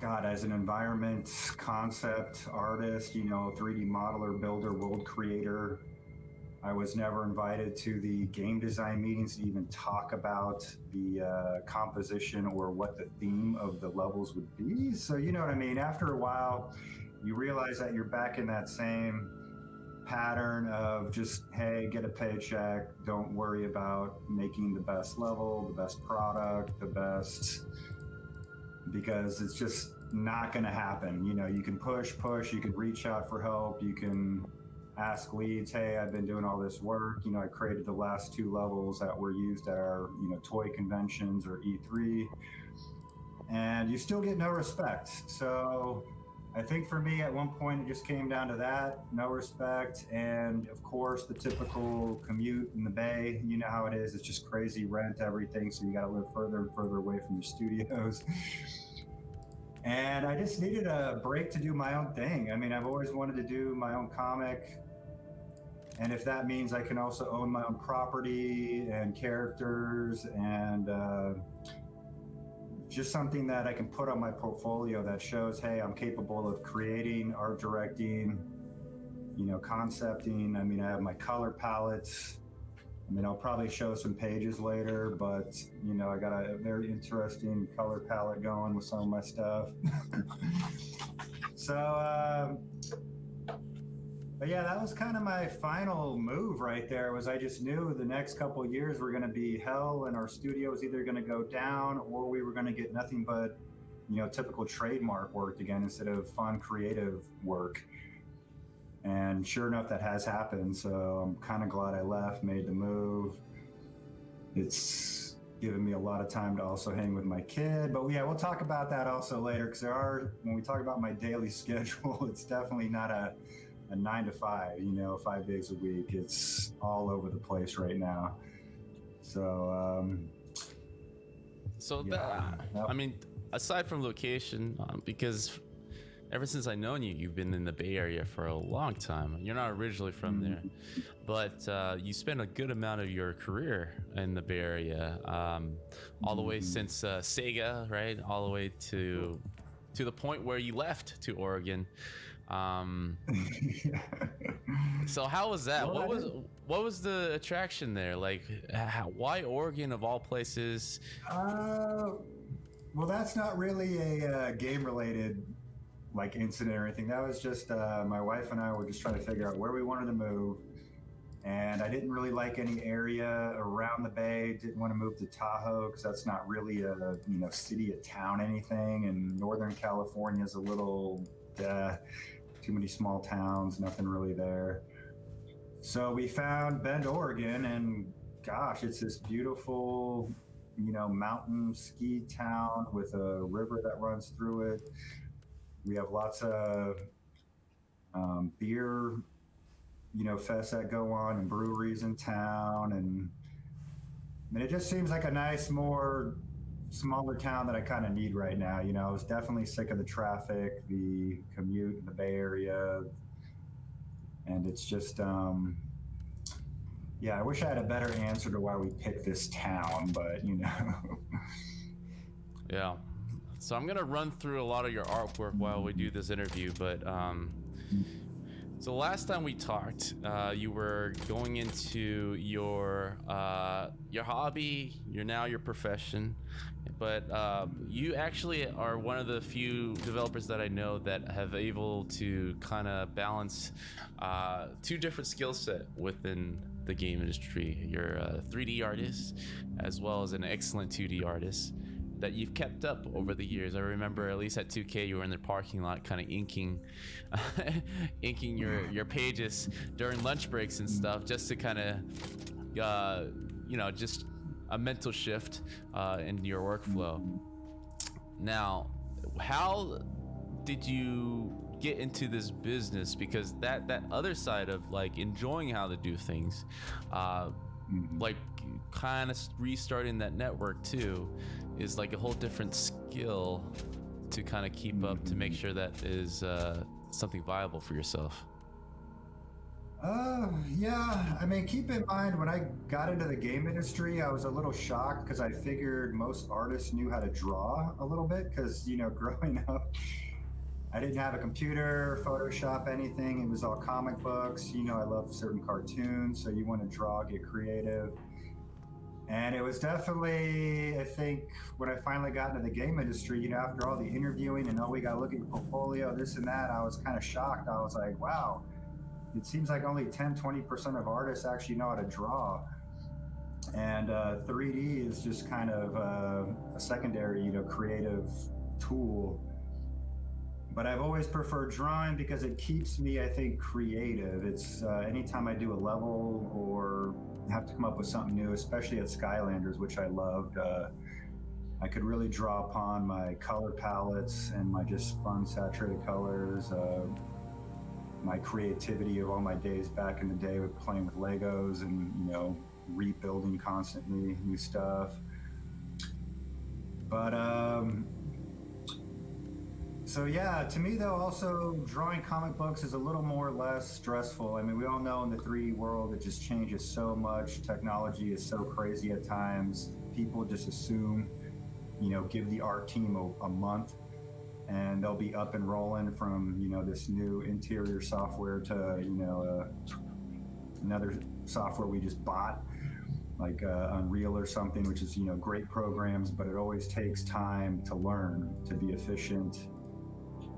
And with my art, I feel like I can definitely just sit back and, I don't want to say basic skills, because it does take a lot of, compositing and all sorts of, random skills, we'll say, but it's a lot less tech intensive than the game industry. So right now it's nice taking a little break from the tech part.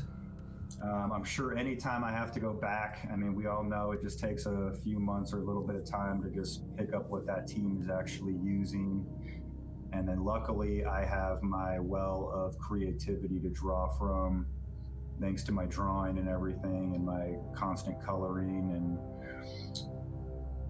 whereas I feel other artists, they might just, know how to use a 3D program and look at an image and copy it. But I do also love the fact that I will have more on my resume. Like I said, I have video games now. I have, thanks to you and a few other people, I have some, apparel like shirts and stuff I've done logos for. I got to do a beer logo for Bear Roots Brewing Company down there in, what is it? Irvine? No. La Vista, California. I think it's down near San Diego. Mm-hmm. And I got to do Feast of Flesh. What is it?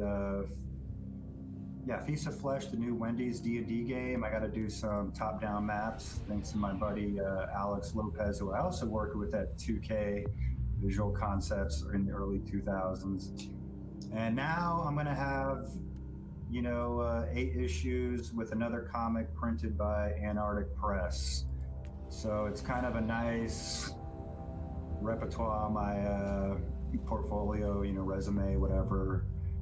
And it feels good. So I'm hoping that in the future, this will, allow me to one day, if I ever go back to maybe a big city or a job or something, I look better as a potential for an art director, creative director, something, rather than just in the seat artist. So I don't think enough. I don't think enough credit is due right there. We can always tell a great 2D artist through 3D, at least a I've noticed, right, how you can kind of bring over all those lessons in composition and color theory back into the 3D art, and it just elevates the art form itself within a game environment. You're talking about taking that step away, man, from the industry to kind of better your skill, because I think me and you can both relate being in a game development cycle where it's 3 to 5 years or something. We're kind of stuck. Yes, there are some creative flexibility there, but you're still working within a box. Most likely you're repeating the same techniques over and over to kind of get the asset out or level out or whatever. There's very little time to really explore and experiment. Most of that is done, I think you can agree, at the beginning of a game cycle, but during it, which is the big chunk of it, 75 to 80% of the game, is more about just repeating, rinse, and just putting it out there just to get things going. So I would say most developers don't have that fast growth that we all would like to dedicate time to, and I think you and I, just being in those circles now in a smaller development team, that independent developers or smaller developers, or at least shorter dev cycles, have tremendous growth and versatility, and is able to just do pretty much a little bit of everything. And when they bring it back into like a big studio, they are like light years above other developers who are kind of used to this this cog like machine, right? So I don't know if you're there yet, and you kind of talk about a little bit how you kind of tampered with different projects, like taking a break from Hazel and working on that D&D game for your friend. How was that like transition? Did you find yourself going back into that? It's like, man, resuming back to this workflow, I feel like I mean, you're getting used to it again, but also like you probably feel pretty good too, pretty strong, right? Well, yeah, that was another one where I'm sure every artist can relate to, is even when, you know, they contacted me, they love my work, you know, after my buddy showed them my portfolio, but they were still, of course, like, okay, but can you do top-down maps, you know? Because, you know, if you draw characters, 3D, whatever, everybody wants to see what they're going to probably get from you already on your website. So I did have to do a little test, which they did like, but yeah, it was definitely a tough transition because, I mean, I knew I could do it, but the timeline was very, very short, so I didn't get to be very creative with it. It was pretty much, you know, here's a street, here's a house, here's your layout. Whereas if I had more time, I would have loved to have gone in there and definitely, you know, added more of like a pond with some, you know, treasure chest around it, or whatever, more broken wood, just more decorative, you know, scene work. So, I mean, it came down to like 2 days for one map, and all in Photoshop top down. But it was awesome, like I said, because now I'm going to get a big booklet with, you know, my work in it. Hopefully people are playing it. My buddy Alex did an amazing job on the, you know, characters, so it looks like people definitely know it's a quality, you know, product at least.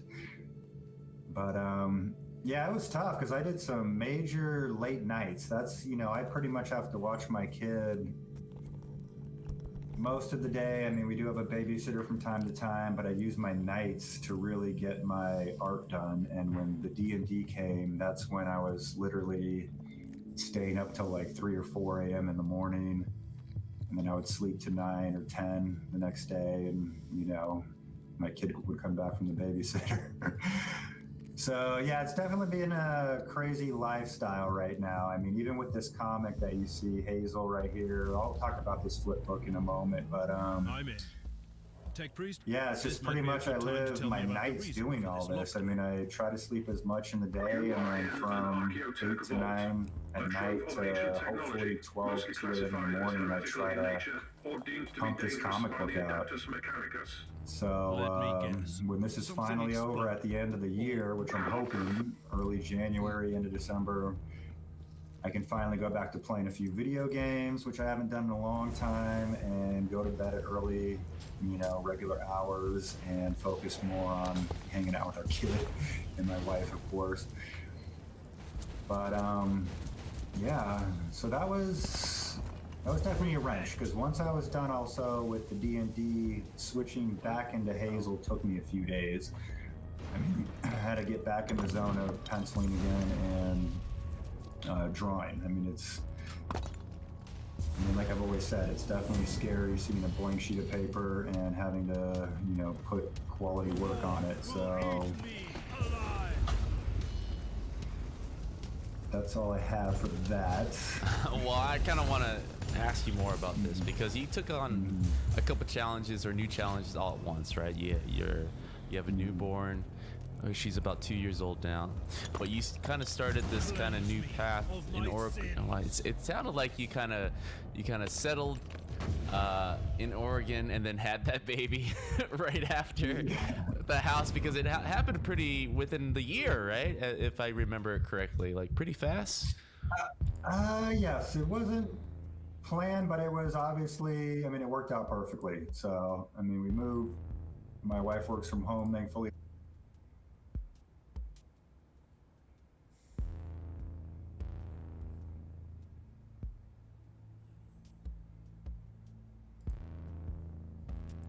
Here's a story that may come as a surprise to the insiders in Washington, D.C.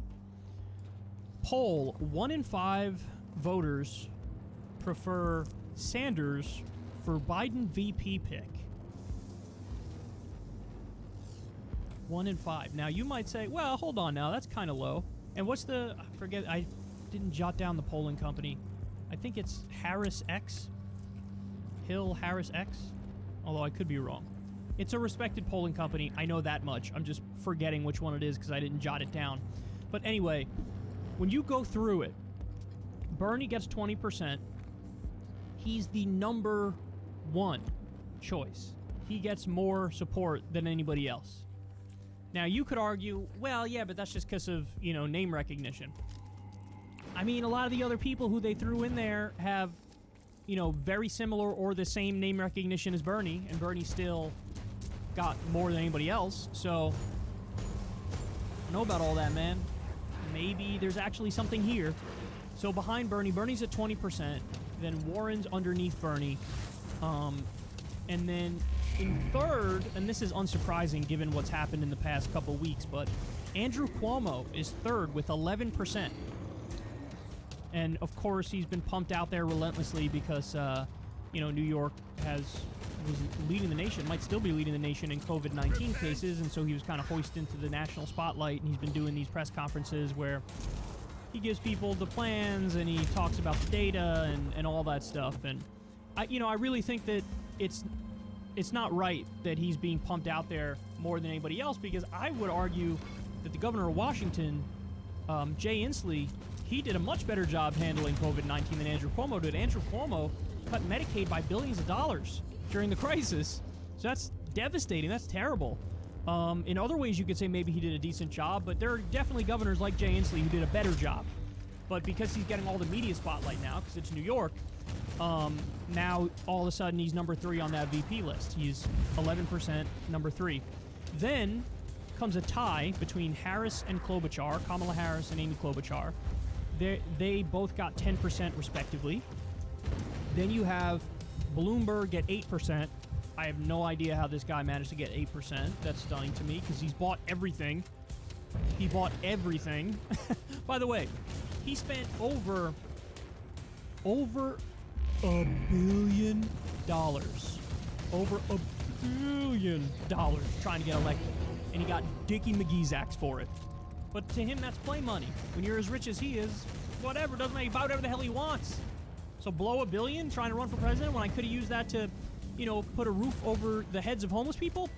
Whatever, bro. Could have used it to feed people? Whatever, bro. Could have used it to help pay medical bills for people? Whatever, bro. I wanted to fulfill a boyhood dream and try to own a country.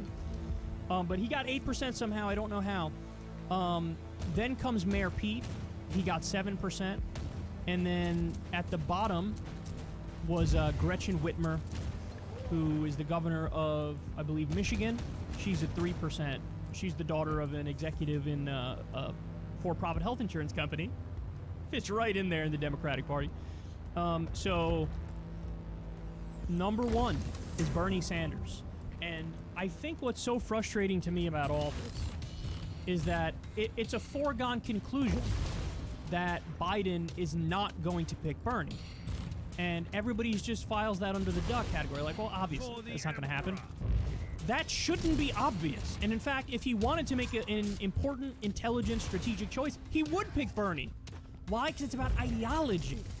It's about ideology. If the people who are most turned off by Biden are young lefties, well, who does the best with young lefties? Bernie Sanders. Guys, I told you, I've laid out in so much detail what Biden could have done to get my support. And one of the things is pick Bernie or Nina for VP. I would support Joe Biden. I would vote for Joe Biden if he picked Bernie or Nina for VP. He's not going to do it. But that's one of the things that could get me on board. And he's not going to do it. So it would be a strategic choice. But the reason why everybody's, it's foregone conclusion, he's not going to pick him, is because they want a woman. They're prioritizing the gender over the policy stuff. And see, they think like, if I pick a woman, that's left-wing enough to appease the base, as if the gender is like the end-all be-all. Well, Sarah Palin's a woman. If you picked her, I'm pretty sure the left would hate it. So what are you talking about? That's not a concession. It's not a concession to do that. The other thing is, I'm sure there's pressure to a woman of color as well. But here's my guess. My guess is he's not going to pick Kamala Harris because he famously said in one of the debates, I'm going to put a black woman on the Supreme Court. Now, you hear that and I hear that, and normal people go, okay, that doesn't necessarily mean he's not going to pick a black woman to be VP. But in Washington, D.C., in corporate Democrat world, that's exactly what that means. That means when I don't pick a woman of color, don't come after me because it's not a woman of color, because I'm going to put one on the Supreme Court. So I'm letting you know up front that's what I'm going to do, so you can't criticize me when I pick a woman who's not a woman of color for VP. See, this is what I'm here for, guys. I'm here to decode all the Washington speak for you and tell you what's really going on. So, I'll tell you who I think it's going to be. I'll tell you who I think it's going to be. His VP pick is either going to be Amy Klobuchar, and if it is Amy Klobuchar, he promised Amy Klobuchar VP when she dropped out and endorsed him, because he had to get, Biden needed, and Obama helped him with this too, I got to get Amy Klobuchar and Mayor Pete to drop out and endorse me to have any chance of winning, because Bernie was going to run away with it. So they got Mayor Pete and Amy Klobuchar to drop out and endorse Biden, but they were given stuff. Mayor Pete was given some position in the administration, obviously, and we'll find that out in due time if Biden wins, and he might win. And Klobuchar, it's very possible she was like, I'm not going anywhere unless you give me VP. And so he's like, okay, fine, I'll give you VP. I'll give you VP. So either it's Amy Klobuchar for VP, and it was promised as a deal to screw Bernie to get them to drop out and endorse Biden, or it's Gretchen Whitmer. It's one of the two. It's one of the two. I would be absolutely floored if it's not Gretchen Whitmer or Amy Klobuchar. And who knows, maybe they'll throw a curveball, maybe they change their mind at the last minute, but that's what it'll be. But, I mean, it's really sad that we even have evidence to back up what we're calling for. What are we calling for? We're calling for Bernie or Nina for VP. That's what I'm calling for. I can only speak for myself. You guys make up your own mind and do whatever the hell you want to do. But for me, he doesn't pass my test, my lenient standards on the issues. And I've gone through it with you guys before, my top 5 issues. I need to be convinced that Biden will actually fight for 1 or 2 of my top 5 issues. I'm not at all convinced of that. I'm not. So I made an exception and said, if you pick Bernie or Nina for VP, I will support you, but that's it. And Bernie could have been smart and perhaps got my support if he gave Biden 10 executive orders and said, if you implement these in the first 100 days, I will support you. Because then Bernie could have showed me tangibles. Hey, look, he's going to legalize marijuana.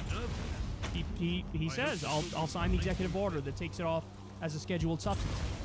He could have gotten me that way too, but Bernie didn't do that, so there are no executive orders to look forward to that are concrete, that we know are coming. So all these ways he failed, the last remaining, opportunity to get me and a lot of people like me is if you pick Bernie for VP, and he's not going to do it. And that's terrifying, and that's upsetting. Because, and here's the thing, guys, I've said this in other segments, and I'll say it again now. People get a misimpression. Like, I'm not trying to be like a spokesperson for not voting in this election. I'm really not. I'm actually depressed by the fact that I can't, like, that Biden is so bad he doesn't even pass my lenient standards, and Trump, obviously, I have no interest in. So, that's upsetting. That's depressing. And I'm not trying to, like, I'm going to rep this position and try to argue to get you guys to agree with me. I wish Biden was good enough that I could vote for him. It's almost like I'm rooting for him to do the things that would get my support, but he's just not going to do it. He's not going to do it. So then I'm faced with give up on everything I believe in or sit out the election. Okay, I'll just sit out because that's not as bad as giving up on everything I believe in. So if you had Bernie's voice in the room, if he was your VP, I would know he's always pushing you in that direction that I agree with. So I would be able to do it. And by the way, that would be a genuine olive branch. I mean, you want to talk about a real olive branch trying to get lefties. Hey, I'm picking the guy who you all love as my VP. Good enough? Actually, yes, that would definitely be good enough. So, but he's not going to do it. But hey, at least we know 20% of people agree with me. He's number one in that poll. Number one.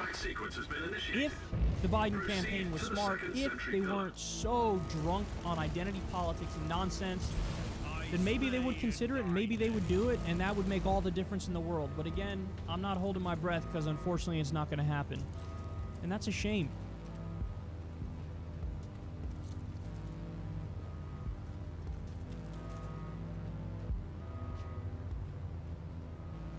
And I brought up Jordan Peterson, and you know that there's issues with every time he's on podcast, the podcasts get flagged for demonetization, and the exact words were he's a troublemaker. And I'm like, what in the fuck are you talking about? Like, are you listening to his conversations? He is very articulate, and he's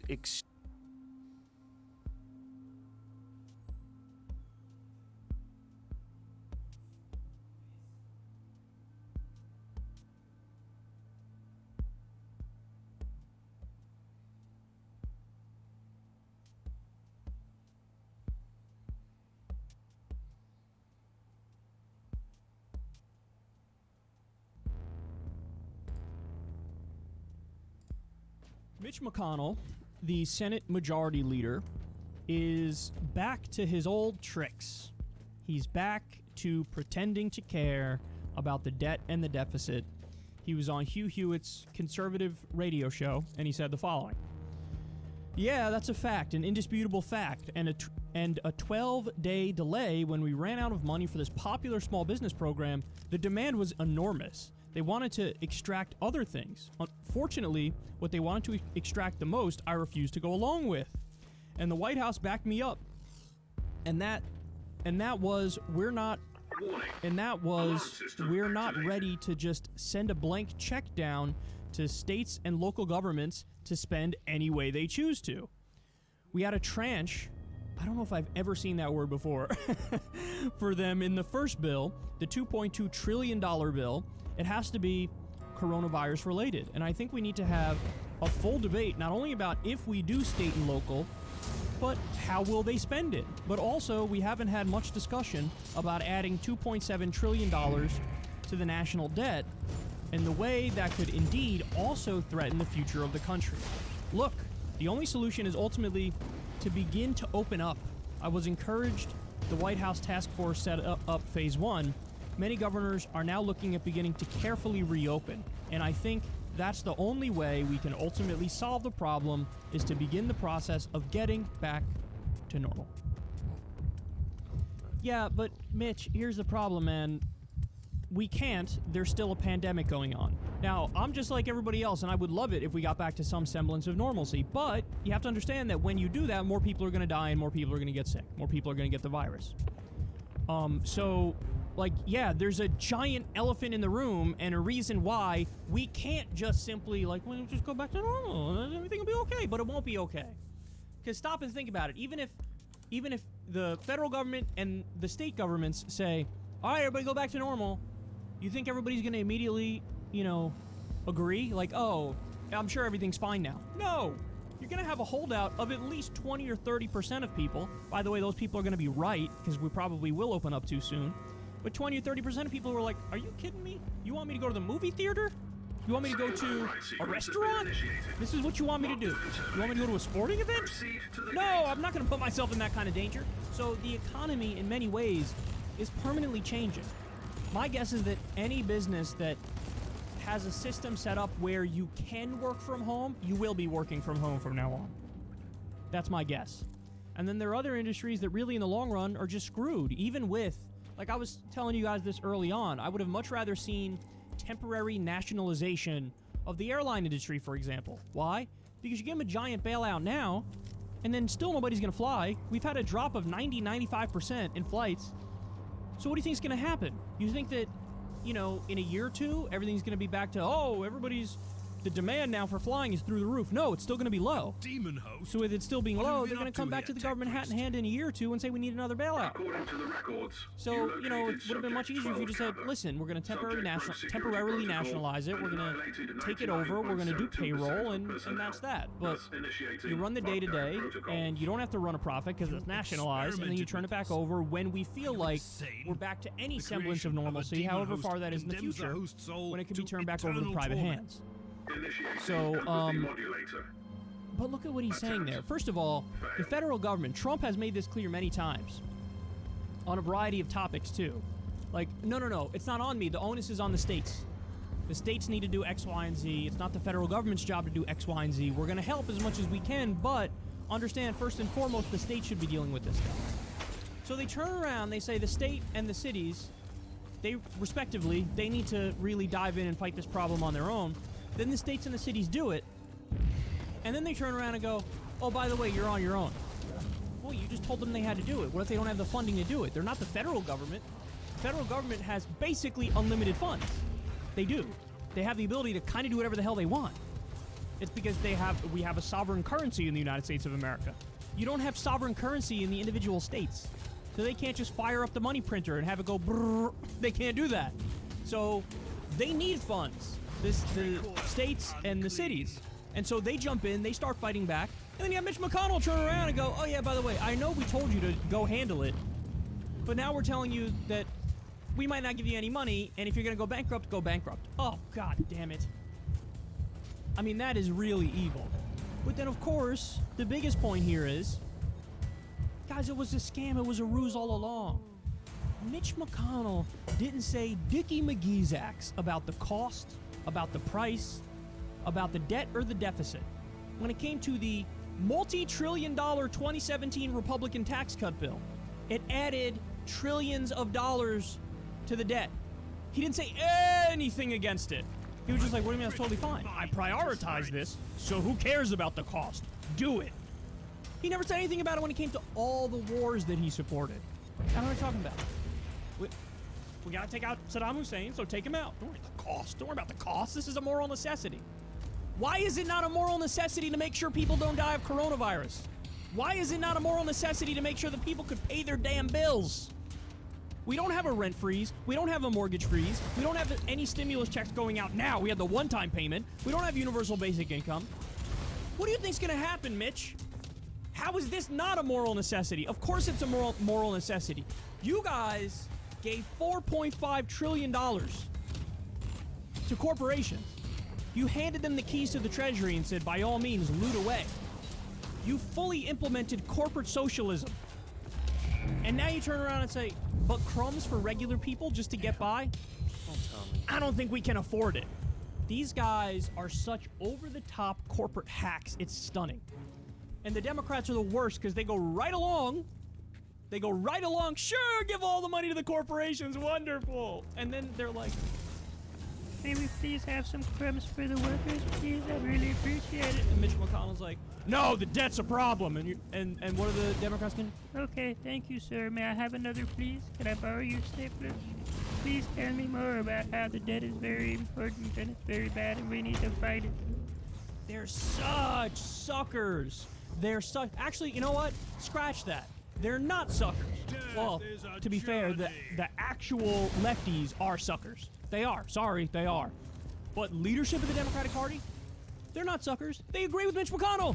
They agree with him. And Mitch McConnell's idea is just give all the money to the corporations and screw the people. Why not? That's my job. That's why I'm here. I know who I'm serving. I'm serving my donors. My donors are the corporations. And Nancy Pelosi's like, totally down. Maybe I'll pretend I'll do some kabuki theater and mimic like I'm against it, but I'm totally down. I'm for it. I'm with it. So this is what happens. This is where we are. The old deficit scam is back. 100% of the time, if they just simply don't want to do something, they'll bring up the debt or the deficit. That's it.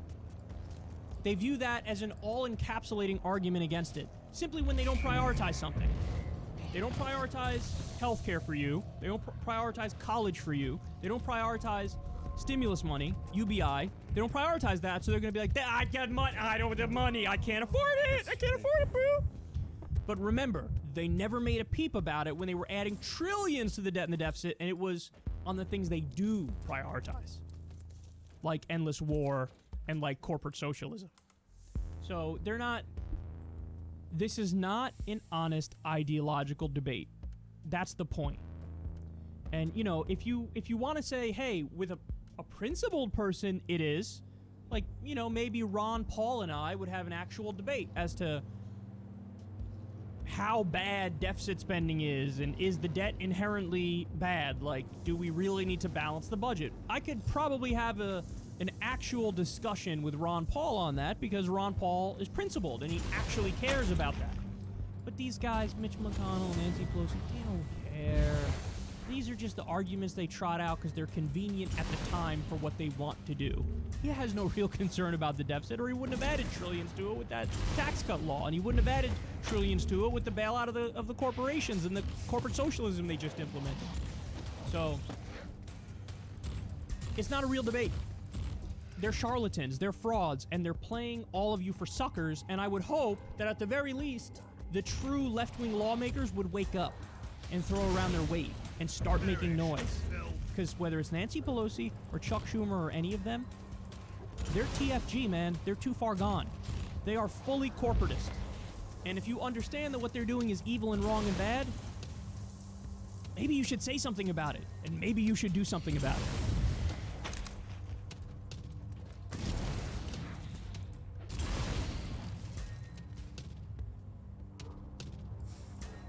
So here's the big debate. Now, Chomsky back in 2016 said that you have to vote for Hillary Clinton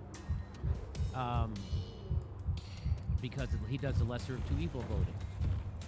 And so Chomsky went on with Mehdi Hassan, who is, it's unbelievable how he's not any worse than any of the normal journalists, but he's just as bad. He's a horrible hack, and he has horrible takes. Like, you could fill up a book just with this guy's bad hot takes. And, well, here he is. He's interviewing Chomsky, and he takes some time out to punch left and voter shame and try to bully some people. Watch this. It's time to get rid of the malignancy in the White House. What do you then make of this very boisterous, very online, never Biden movement that we're seeing from some on the left, from some former Bernie people, including his own former national press secretary, some left-wing social media stars? What do you make of the never Biden movement? It also brings up some memories. The early 30s in Germany, the Communist Party, following the Stalinist line at the time, took the position that everybody but us is a social fascist. So there's no difference between the Social Democrats and the Nazis. So therefore, we're not going to join with the Social Democrats to stop the Nazi plague. But we know where that led. There are many other cases like that, and I think we're seeing a rerun of it.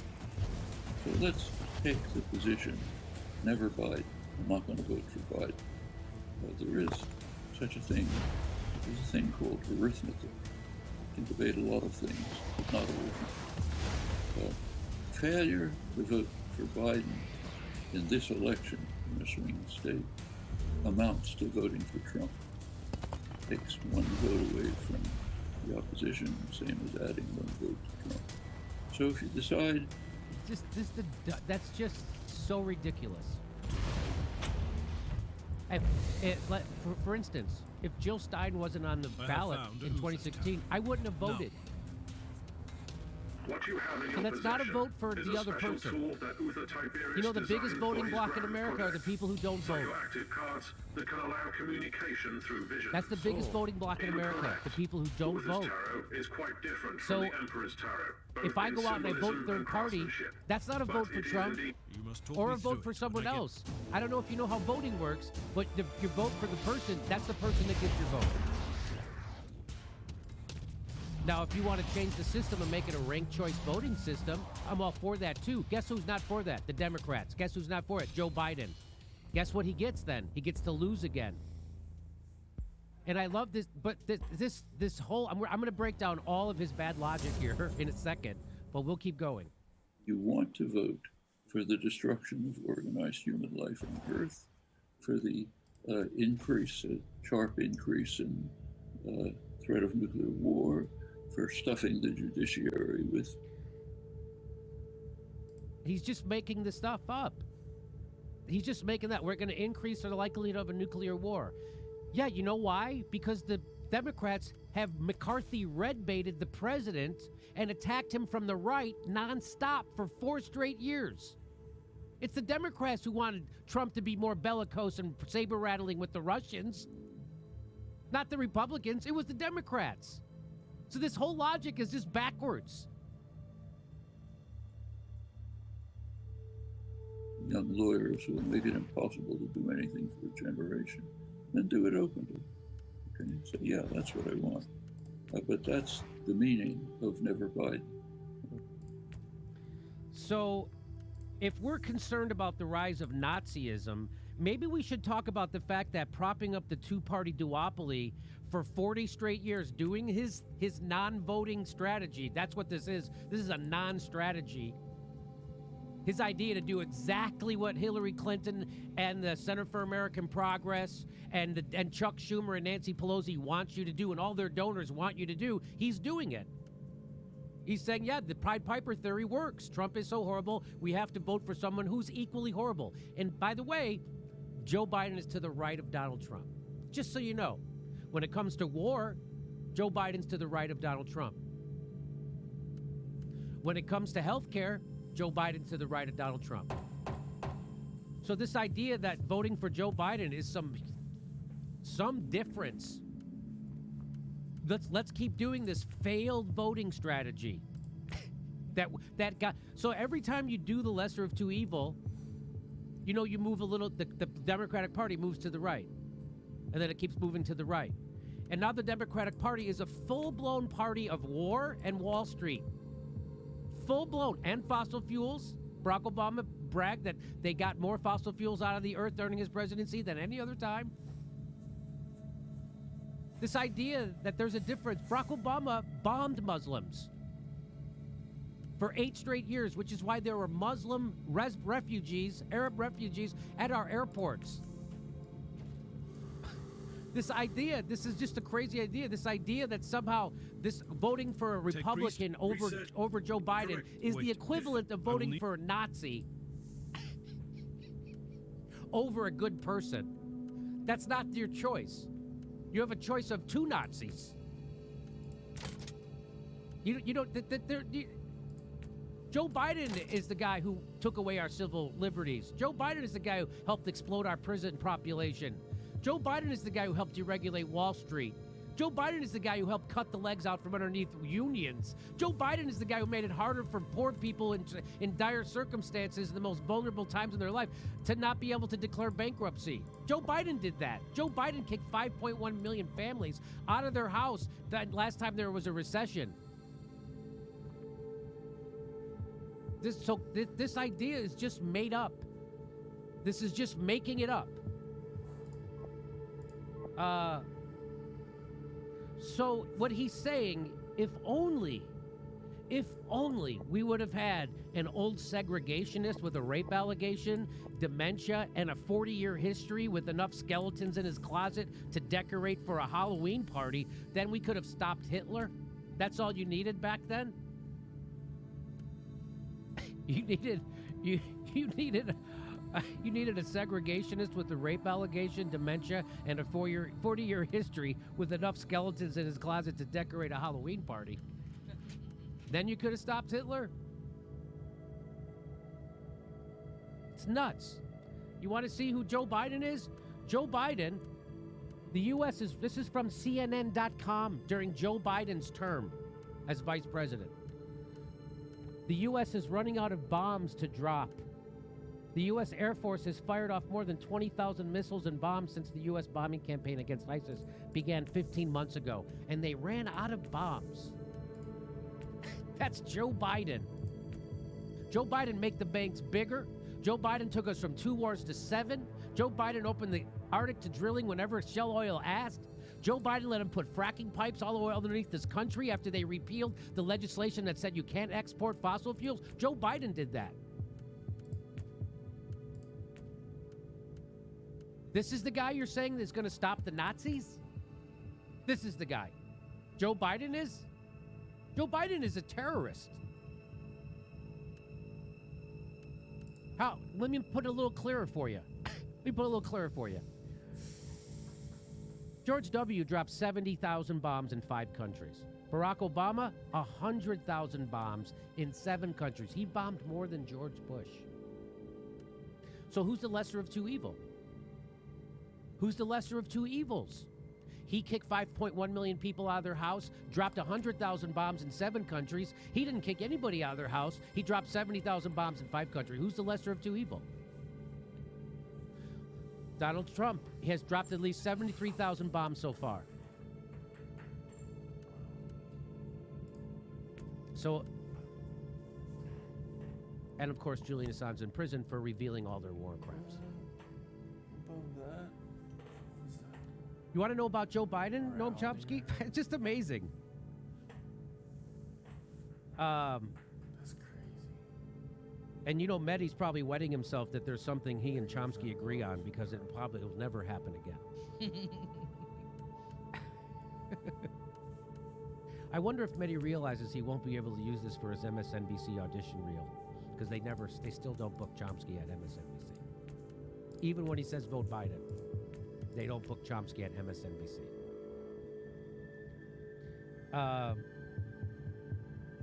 I just like, here's my impression of Mehdi. Oh, no, Chomsky, it's an honor to speak with you. What do you think about people who don't want to pick between alleged rapists? Aren't those people awful? What do you think about people who won't vote for a rapist? Aren't they awful?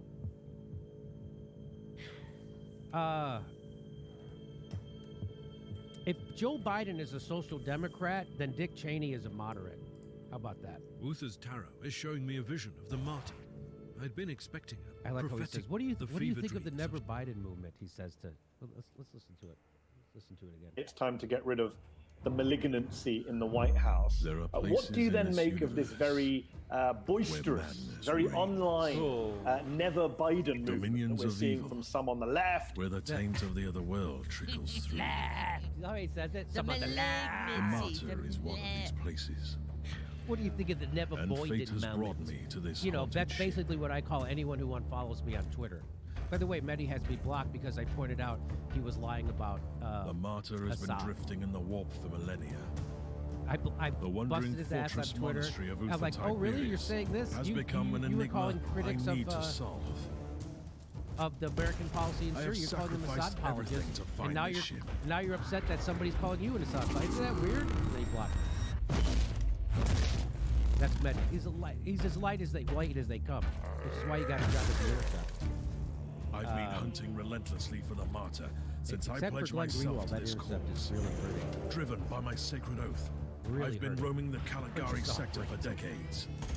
I killed, I bargained, I made pacts and broke them, only to succeed where others have failed.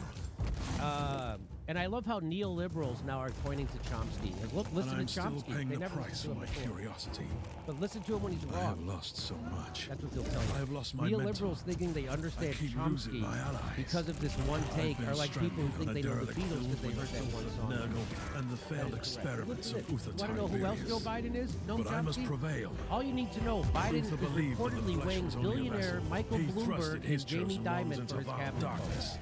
and prayed to the God Emperor to turn them into holy weapons. You still think there's a difference? He might have stumbled along the way. The establishment wing of falls the party upon me didn't fall to into finish line what he behind had Biden, begun. despite the fact that he I put believe that Bloomberg the and martyr Jamie holds the Dimon in his key to our cabinet. salvation. They did it because There of that. is something This hidden is who in they this are. ship that could change the future of the Imperium. I will cleanse this place with holy fire Want to know and who Nancy righteous Pelosi wrath. is? You know what her big idea I will is be right now? You know how people are transformed losing their by health pain care and left and right? I Because will in find America, we the tie our secret health care to of people's Uther jobs Tiberius. because our government's No. corrupt. And Nancy Pelosi became a 100 millionaire while she was a congressperson and the leader of the Democrats. Didn't impeach George Bush for war crimes, but impeached Donald Trump for a phone call to the Ukraine. Why? Because she was complicit in those war crimes. Nancy Pelosi Captain, is complicit in those war crimes. Is. That's why she Did didn't those cards prosecute tell you them. that? She's prosecuting Donald Trump while she's complicit in war crimes. a vision of the martyr and a fellow And you know what her big inquisitor on the idea is ship. now? Here's And it all Nancy came to Pelosi's me big with a- idea. You ready? Democrats' big coronavirus idea is to We have subsidize arrived at the health coordinates you insurance. provided. I So don't instead know of how them you just did it expanding exactly, Medicare, Inquisitor, this is like but the Trump is doing martyr for is here. coronavirus. We continue So if to you be get sick with impressed by your coronavirus, you go to the progress, hospital, you don't pay anything. You No have out-of-pocket located pay, the no martyr. back end, no Your nothing. methods might be unconventional, but they are rather efficient. It's time to land on the martyr again. I can't stress enough how important it is that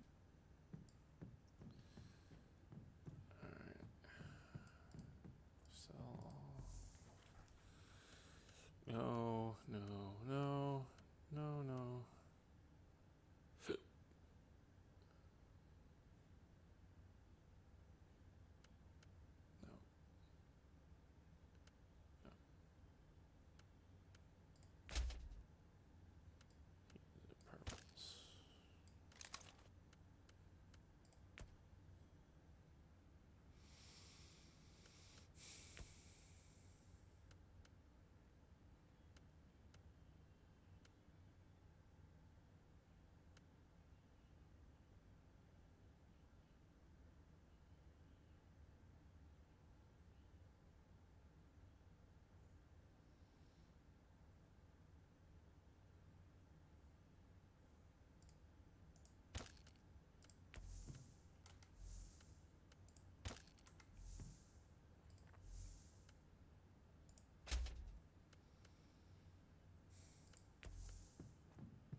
Focus. I am.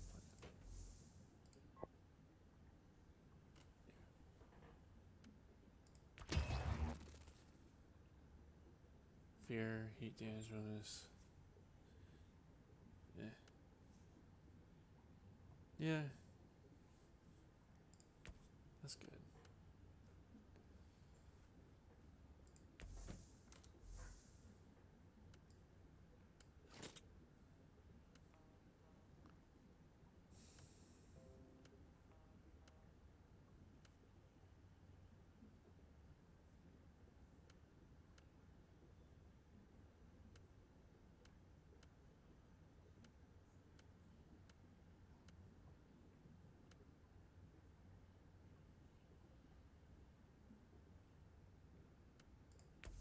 Damn, that's way overdue.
Let me see.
Hmm.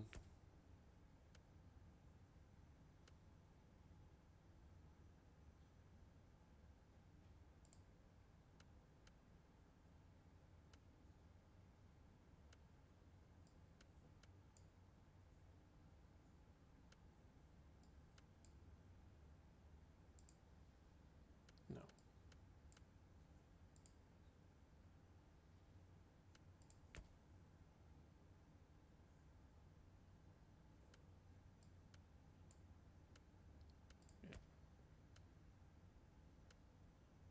Hold on.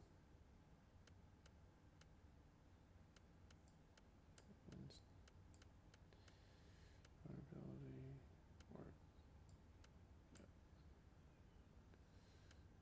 Yeah.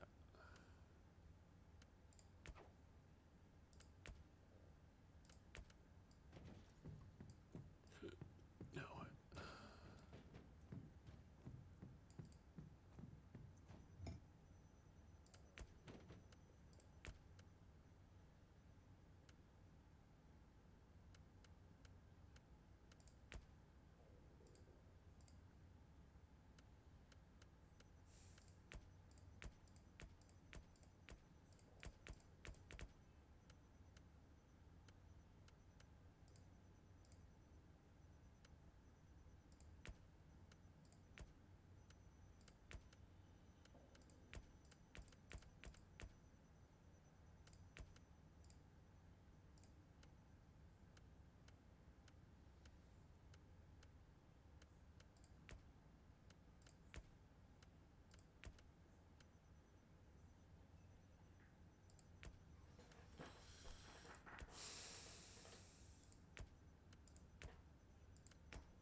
Oh.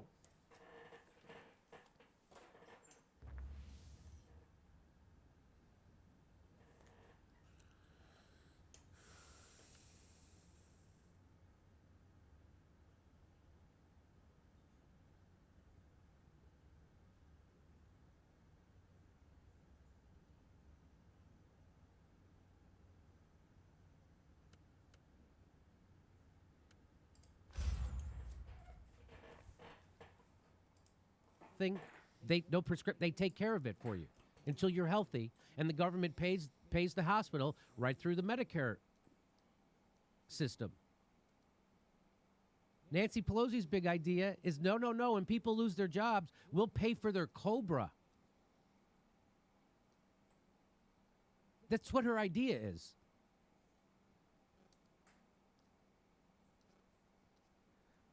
Instead of pushing for public health solutions, Democrats want to cover COBRA premiums. Can you believe this? So, when you lose your job, your employer doesn't pay for their part of your health insurance anymore. So you get the option of keeping your present health insurance now that you don't have a job, and your part of your payment for your premium goes up about 1,000,000%. Like usually somewhere around $1,000 a month or more. Just for the insurance. That's not your co-pays, that's not your out-of-pockets, that's not. So this is her big idea. Maim the heretic. That's Slay who the the Democrats are. Traitorous. Banish the fork-tongued demon spawn. I love this hell question. Hey, why didn't you ask Chomsky to share his thoughts on Biden's apparent cognitive deterioration? Chomsky basically founded modern cognitive science. The question should have been a no-brainer, pun intended. That's great. Hey, why didn't you ask Chomsky to share his thoughts on Biden's apparent cognitive deterioration?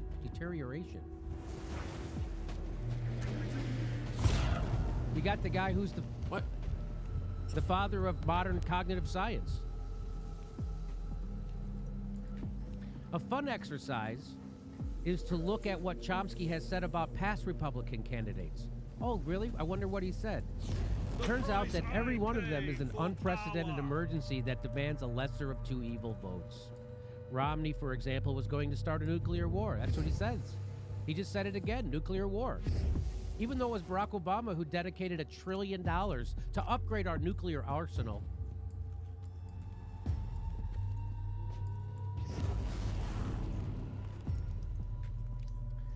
In '92, Chomsky said a vote for Bill Clinton because of the Supreme Court threat. It goes way back. So let me just tell you this, and here's another reason why Chomsky's wrong. Bill Clinton was not the lesser of two evils either time he ran. Bill Clinton was the greater evil. How's that, Jimmy? Well, George Bush the First wanted to pass. This is one example. George Bush the First wanted to pass NAFTA. He couldn't do it. Why? Because the Democrats, who at that time were still beholden to workers, they still kind of represented workers, they couldn't vote for NAFTA because their union voter base knew it was the death of them. So then Bill Clinton gets beat. He beats George Bush the First. He becomes president. They tried to pass NAFTA with George Bush the First. Couldn't get it done. Couldn't get it passed through Congress. Bill Clinton does. Bill Clinton gives cover to the Blue Dog Democrats so they can go ahead and vote to screw over unions and vote for NAFTA. George Bush couldn't get that done. Who could? The Democrat, Bill Clinton. Bill Clinton could get that done. He was the greater evil. Bill Clinton deregulated Wall Street. At the same time, he exploded the prison population while gutting welfare. And cutting the legs out from underneath our workers and our unions by passing NAFTA. That was the great... George Bush the First would not be allowed to do any of those things. And then Bill Clinton totally changed the party. We became a party that represented workers to a party that represents Wall Street. That's what the Democratic Party is right now. They don't represent workers. And so he's wrong about this. And it was Joe Biden who made sure Antonin Scalia and Clarence Thomas got on the Supreme Court. So do you see how wrong Chomsky could be when he's wrong? When he's wrong, he doesn't fuck around. He's right most of the time, but when he's wrong, holy shit. He swings for the fences. And here's exactly why Chomsky's wrong. Glenn Greenwald is going to tell you why Chomsky's wrong. Because Chomsky is advocating for the same failed non-strategy of voting that he's been advocating for since 1992. Which is vote the lesser of two evil and cross your fingers. So, here we go. Here's what Glenn Greenwald says. And I think what people are starting to realize two things. Number one, when you pledge your unconditional support to politicians, meaning when you say, like Chomsky does, no matter who you pick, no matter how adverse he is to my political ideology and my set of policy preferences, I'm going to vote for you, I'm going to support you, they start to realize that you have no leverage. There's no reason for them to do anything but ignore you with contempt, because you're basically in this subservient position you put yourself in where you say, I don't care how much you trample on my values, I'm still going to vote for you. Why would anybody listen to a group of people who say that? And who say, oh, we want concessions. Why would I give you concessions if you've already told me that at the end of the day you're going to vote for me anyway? I'm not going to give you concessions. I'll give concessions to the people who may not vote for me, meaning centrists or Republicans or disaffected suburbanites or whatever. So that's one problem with that strategy, is it guarantees your own impotence.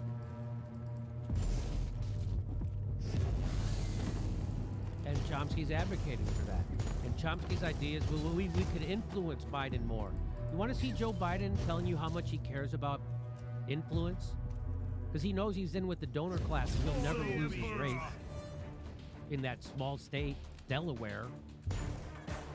Watch this. Here's a guy who's telling you how much he responds to pressure from his voters. I don't care if all the American people say he shouldn't be on the court. If I thought he should be, I would vote for him on the court, and vice versa. That's my responsibility, my sworn responsibility. But this...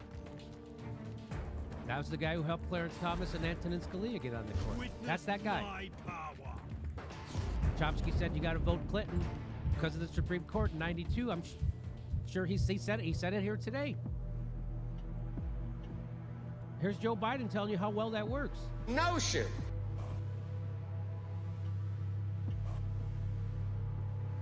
Nothing would fundamentally change. That's Joe Biden's words. I love how this guy says, Chomsky also just showed he can't do arithmetic. If you vote for Trump, that's +1 for Trump. If you vote for Biden, that's +1 for Biden. If you vote for any other candidate, that's +1 for that candidate. That's all. Beyond the Electoral College, there is no 4D logic occurring. No, there's no logic to what Chomsky's saying. This is that's the arithmetic. He's inventing some new kind of arithmetic that doesn't exist. That doesn't exist. That's made up. That's how we got to this position. And I appreciate Mehdi never asking Chomsky what he thinks about Joe Biden's dementia. Here's what Fiorella Isabella from Convo Couch says. She says to use Latino populations as tokenized votes is something Democrats love to do. Joe Biden stood by the Obama administration as the Obama administration built the foundations for cages, and as Clinton pushed a coup to oust the democratically elected leader of Honduras, leading to mass migrations.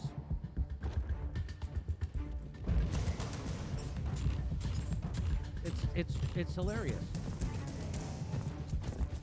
And here's Kyle Kalinske. He tweeted out, as a left-winger who will not vote for Biden, I want you to know I'm 100% okay with you blaming me if Trump wins a second term. I mean it, blame me. Then get to thinking real hard how you're going to get me to support your candidate the next time. Maybe even ask me, I'll tell you. That's how politics works. Just so you know, that's how politics works. If you want my vote, you have to come get it. That's how politics works. But Joe Biden, just like Hillary Clinton, are expected to garner votes without having to campaign for them. And of course, here's Mehdi. Mehdi comes by and says, if you're okay with a white nationalist winning a second term, I question your left-wing credentials. Hey, you're a Russiagating warmonger. Mehdi, you're a Russiagating warmonger. You're a McCarthyite smearing anti-journalist who actually goes after real journalists like Seymour Hersh, who you're not fit to lick his balls, and you somehow wanted to criticize his reporting on Syria when it was correct. And of course, you're pushing the CIA line because that aligns up with your beliefs, your crazy, fucked up beliefs.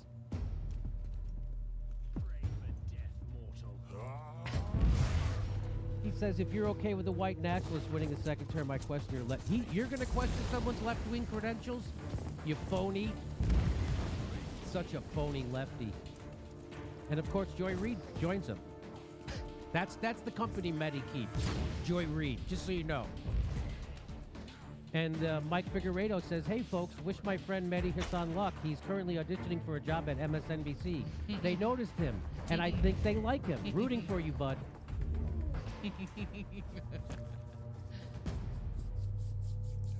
So, Chomsky couldn't be more wrong. He was wrong in 2016 when he said this. I said he was wrong then, and he's wrong now. And you know, in true Chomsky fashion, he doesn't do anything halfway. So when he's right, he's 100% right, and when he's wrong, he's 1,000% wrong. It doesn't. I mean, I could be drunk and high and out debate him on this one. Luckily, I'm not. I just have a little coffee.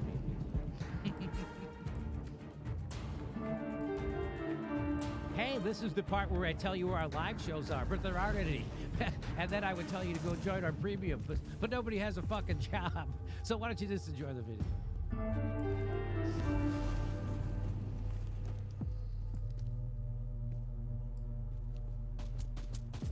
Cleanse me of my sins.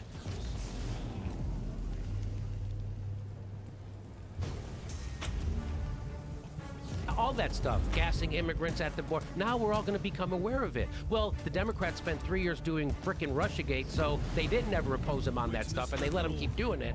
And so now people are starting to become aware of what's happening. And so now Chris Cuomo is going, hey, why doesn't Congress do their job? Why are you letting crazy President Trump? Well, they just gave him 131. They gave him his spying powers.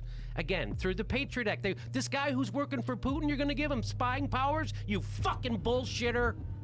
They're all fucking bullshitters. Arrgh. It's a weird scam. Yeah, Joe, if you thought a guy was working for Putin, would you give him an extra $131 billion to go bomb anybody at his own pay? By the way, that's also intelligence. Is that a rhetorical question? Yes. So, so that's why, and you know, people give me a hard time about supporting Tulsi, right? It's like, why are you? I think it's really important to have an anti-war voice that has, you know, speaks from experience. She's actually in the military right now. She actually volunteered to go serve in their illegal wars, and then they smear her for it. It's kind of amazing. Well, she's a weird one, right? Because she has so many characteristics that you would think that everyone who's a progressive would want as president. She is a veteran who twice served overseas, twice deployed. She's been a veteran for a long time congresswoman. She's from Hawaii. She's, I mean, I guess she's Hawaiian. You would say she's a woman of color. They say she's a woman of color. What color? She's like a light beige. She's tanner than me. Is she? Well, she lives in Hawaii. That's why. Yeah. I don't know. I don't know about these things. I'm white. I don't know. But it is really. I mean, the Hawaiian roots are essentially Polynesian and South Pacific travelers who landed thousands of years ago on those islands. So yeah, I mean, it is essentially a person of color. Either way, she's a very articulate, rock solid woman, and they've tried to find a bunch of dirt on her, and they can't. And they don't know what to do. And it's just funny to me that a lot of people who are supporting Elizabeth Warren were shitting on Tulsi as hard as they can. And of course, Elizabeth Warren shows her true colors. She does a right-wing sexist smear on Bernie Sanders is what's happening. That was weird. This is what a crazy thing to do. It was a fake smear. Like, nobody's buying that. So it was her, the media, and the DNC got together, and they were like, hey, let's do this. Because it was coordinated. This didn't come out of nowhere. Right. And the CNN, did you see that story? CNN wrote these two people who heard it from these other two people who we're not even going to name. And that's on CNN. That's CNN. That's how they do it. It's so crazy. Yes. They're digging their own grave, though. What they're doing is they're making themselves less and less relevant, and they're making guys like you and independent people more and more relevant and more trustworthy. And that's why they keep going to the catnip of Russiagate or Trump's tweets or whatever, impeachment and this phone call to the thing. And you know, look how the media runs interference for the establishment. It's amazing, like, you know, to pretend that the Bidens aren't corrupt. I know, hilarious. And to have people come on and go, that's a lie, that's no corruption, it's been looked into. There's no corruption that a guy has an $83,000 job on a board in a country his dad just helped overthrow?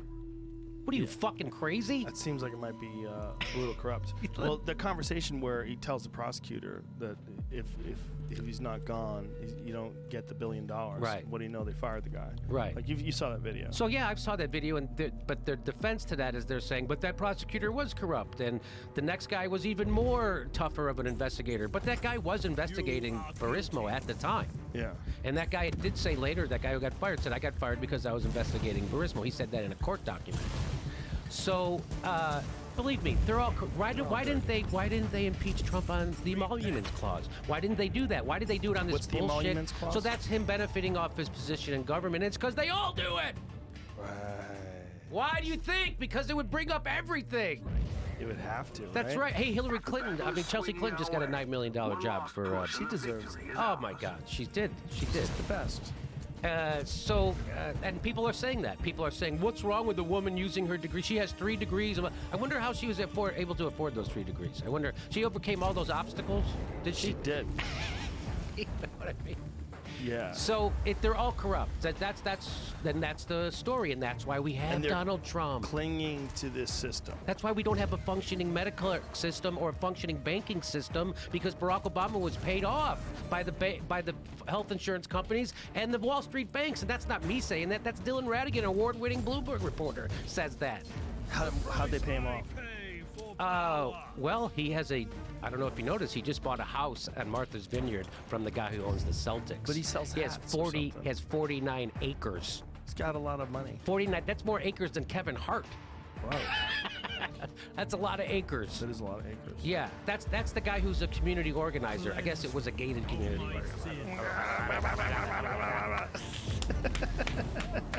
But how do they pay him off? Like, how does that work? Comedy. How does that work? How does that work where it's legal? Like, how does the president get paid off? When he left the presidency, he goes windsurfing with Branson for a while, right? As we still don't have clean water in Flint, and then when he comes back in the public life, the first thing he does is he goes to make speeches for equity firms at $500,000 a pop. Yeah. For 20-minute speech. What do you think that is? What do you think all this is? It's a bribe. It's an after-the-fact bribe. Yes. Yeah. But it's amazing that they still honor that. That they're so rock solid in their commitment to this corrupt system that even after the guy can't even help him anymore, he's out of office, they hook him up with these speaking jobs. Right. He gets $500,000 a pop, and then whatever he wants to do. Yeah. But wasn't that a thing about the Clinton Foundation where Bill Clinton would make sure that he got speaking gigs along with the weapons deals that she was giving? Yes. Yeah. This is correct. Yeah, everybody's, again, they're dirty. We didn't get Trump because the Democratic Party was doing their job. Right. The people got desperate and decided to take a chance on a political novice game show host who they knew was a bullshitter. Everybody knows Trump's a bullshitter. They were that good. Go bullshit those people we hate. Yeah. And that's to see, and I've been imploring the Bernie campaign, which nobody listens to me, so it doesn't matter. Why don't they listen to you? I don't know, maybe because I communicate in a caustic way, Joe. But I've been trying to. Bernie should be wiping the floor with these candidates. It shouldn't even be close, right? And so I've been imploring them, Bernie, take the gloves off. Would you quit turning to Joe Biden and saying, my best friend Joe Biden? You got to do what Trump did. When Trump was running, he ran against the Republican Party. He ran against all those pukes that the people are sick and tired of, that the people have been let down by. These are the people who took you to Iraq. These are the people who took you to Libya. These are the people who are bankrupting you. These are so that's what he did. And you know, Bernie gets up and he goes, Joe, my good friend, I just want to let you know you're corrupt. It's like, quit saying you're friends with these fucking guys who are corrupt.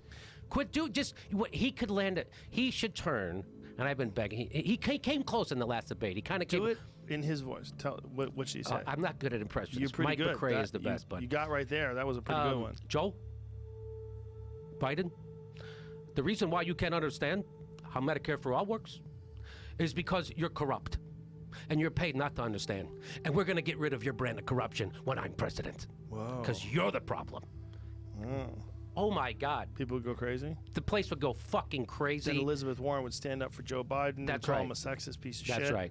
And everybody would see what the game is. And wasn't he like always in support of Elizabeth Biden? Yeah. Elizabeth Biden. Elizabeth Biden. Elizabeth Warren. Wasn't he always in support of her? Joe Biden? Yeah. No.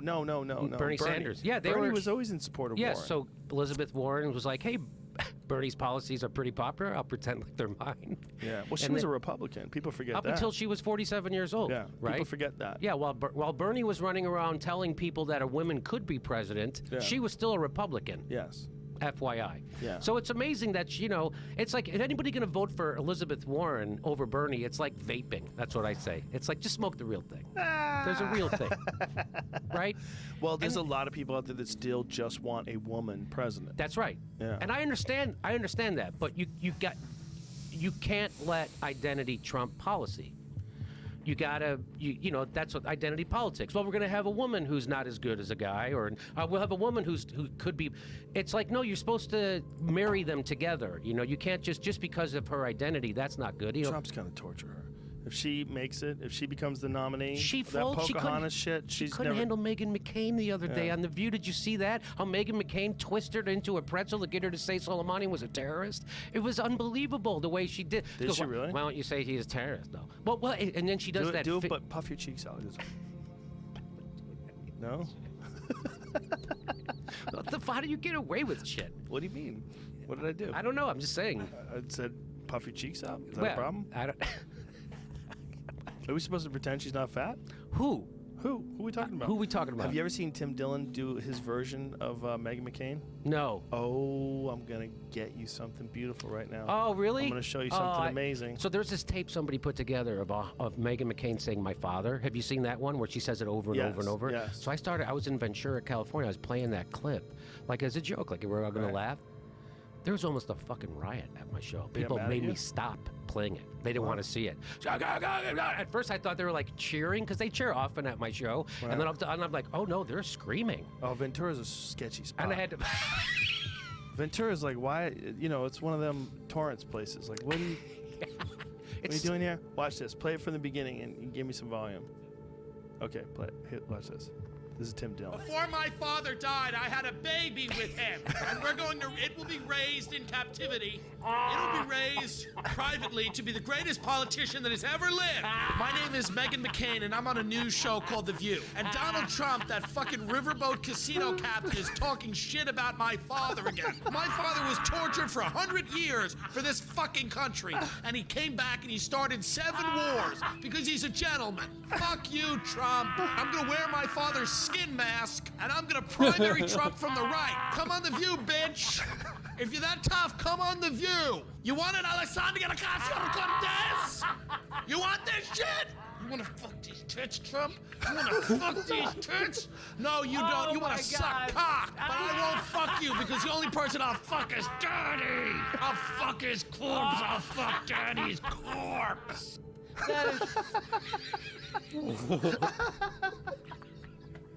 He's the best. That impression. I had a baby. Raise it in captivity. Raise it in captivity. He's an animal. Wow, who is that? Tim Dillon. Oh, that's funny. Where's Hilarious he from? comic. He's a New York guy. He's out here now. Oh, that's funny. Oh my He's god. hilarious. Don't you love being a comedian? Oh, I love it. I love guys like him. That to me there's not a fucking filter to be found. Not a filter to be found. He's just.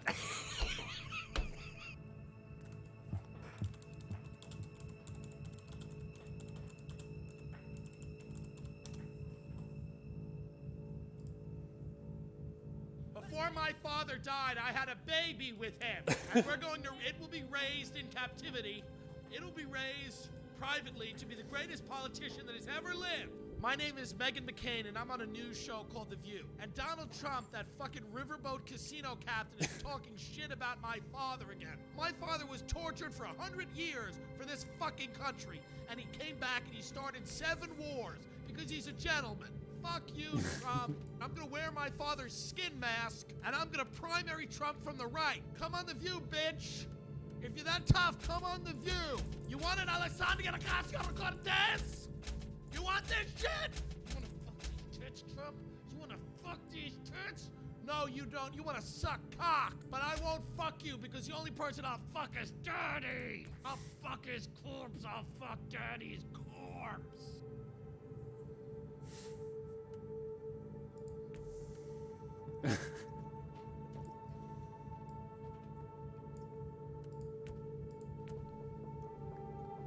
Three, 2, 1. Ladies and gentlemen, the president of the Megyn Kelly fan... No, Meghan McCain. I fucked it up. Meghan McCain, president of the Meghan McCain fan Has she club. reached out to you at all? She's blocked me. No. She blocked me, and I didn't tag her in the video because I'm not that guy. Right. But I did, I put it out there into the world. She's not thrilled, probably. I know somebody that knows her pretty well. Yeah. And they said that she is not happy with my depiction of her. She did, though, after the first video, she lost a lot of weight. Seemed like she put it back on. She did. And I yo-yo with her. So when she gets thinner, I get thinner so I can do her. And when she plumps up, I plump back up. So that's where we're at, is that I just kind of mirror her. How uncomfortable. I always, because, sometimes I'll go back to New York to do shows, and I imagine, like, what if I'm in a restaurant and I see her, and, what would a meeting be like? Because I have no real ill will. It's just comedy. It's just comedy. Yeah. She's a big public figure. She's a big public figure, and she behaves sometimes in a ridiculous way. She called herself a self-made woman. I mean, these are things that are insane. Yes, I mean, this is she's not self-made, and listen, I love that she loves her dad. Yeah. But there's a limit. Yeah. To the constant, if you want people to forget that your dad is the reason you have the job, you can't bring him up every 5 minutes. Well, don't you think she's in a real pickle? Because that show is how she makes a living. So she's on that show. Right. And so if you're on that show, that's one of the things you got to talk about. Absolutely. But I would say if she toned it down a little bit, tone it down. You can't tone it down, though. They're off. See, one of the things about those shows that's ridiculous, like this conversation we're having, is very easy. It's you and me. That's it. I let you talk, you let me talk, we talk, we express ourselves, no problem. That's a goddamn battle zone. It's a fight. That's a vagina battle zone. And you have a lot of great intellectuals that are battling out all the things, Joy Behar and Whoopi Goldberg. These are brilliant people who we need to hear from. Yes. And they speak in 3-minute clips. But I used to like the show when, like, Rosie O'Donnell would go on and start talking about Tower 7. That was great. That was fun. Yes. That was fun. Well, it can be fun. That was interesting what Rosie was doing. Rosie would just go on and start talking about Tower 7. And it was like, oh, this is a fun morning show. This is ABC Morning. It's a little wacky. Yeah, it's like, I'll get on board for this. Why'd they take her off of that? Did she not get along with somebody? I mean, it was a girl from Survivor, right? Yeah, Elizabeth Hasselbeck. Yeah. Her and Rosie used to fight all the time. Yeah, she's like one of them hot Fox News fembot type characters. Yeah, I used to do Red Eye on Fox News, which would air at 3 a.m. They would bring in, like, all these hot blondes would sit in the green room, and they would be nice. And they'd be like, I'm Miss Tallahassee. And then they would get on Fox Red Eye, and then the cameras would turn on, and they would start going, Syria. And I would be like, Syria? What the hell do you know about Syria? I mean, but they would just go and go. Right. And that was a fun show because Red Eye was a show that was on at 3 a.m. Yes. And nobody really watched it, and nothing you said would get recorded. Like, there would be no clips or anything, so you could kind of just go wild. For a while. So comedians like me, who had no knowledge or background knowledge on anything, and I would wear like a jacket, so you wouldn't know. I guess it would say comedian under me, but not always. And I used to just go on that and just say whatever I wanted to, and I'd be sitting next to John Bolton. And they didn't pay you. They would just give you a card wherever you were going. Mm-hmm. And I would just come on and say whatever the hell I wanted. And in a news studio. Yeah. So that was like but that's when I met a lot of those Fox. And by the way, they're all fun people. Oh, yeah. They're all fun people. Well, I think there's a business in being a fembot, and I don't begrudge them like I don't begrudge bodybuilders who are on Instagram. Right. I mean, like, this is my new ab set. We'll take you guys through this. I don't begrudge them guys either. I just think there's businesses. Yeah. And we have to recognize that look, a lot of people who are really right-wing like women, and they like hot blonde women with big tits who really are not into immigration. They don't like immigration. They hate immigration. But there's like a fucking market for them. It's huge. I mean, Tommy Lahren. Yeah. I mean, it started, I guess, with Ann Coulter. Lauren Southern. They have a lot of... There's a bunch of new ones now. Attractive women that are... I don't follow as closely because it starts to feel like you're in a loop. Yes. It starts to feel like with the news that you're in a loop. Well, the best one, in my opinion, is Candace Owens. Because because they bring her into these conversations and they underestimate her. I've seen that several times. They did a great thing, and I forget who did it, but it was her and Killer Mike. It was a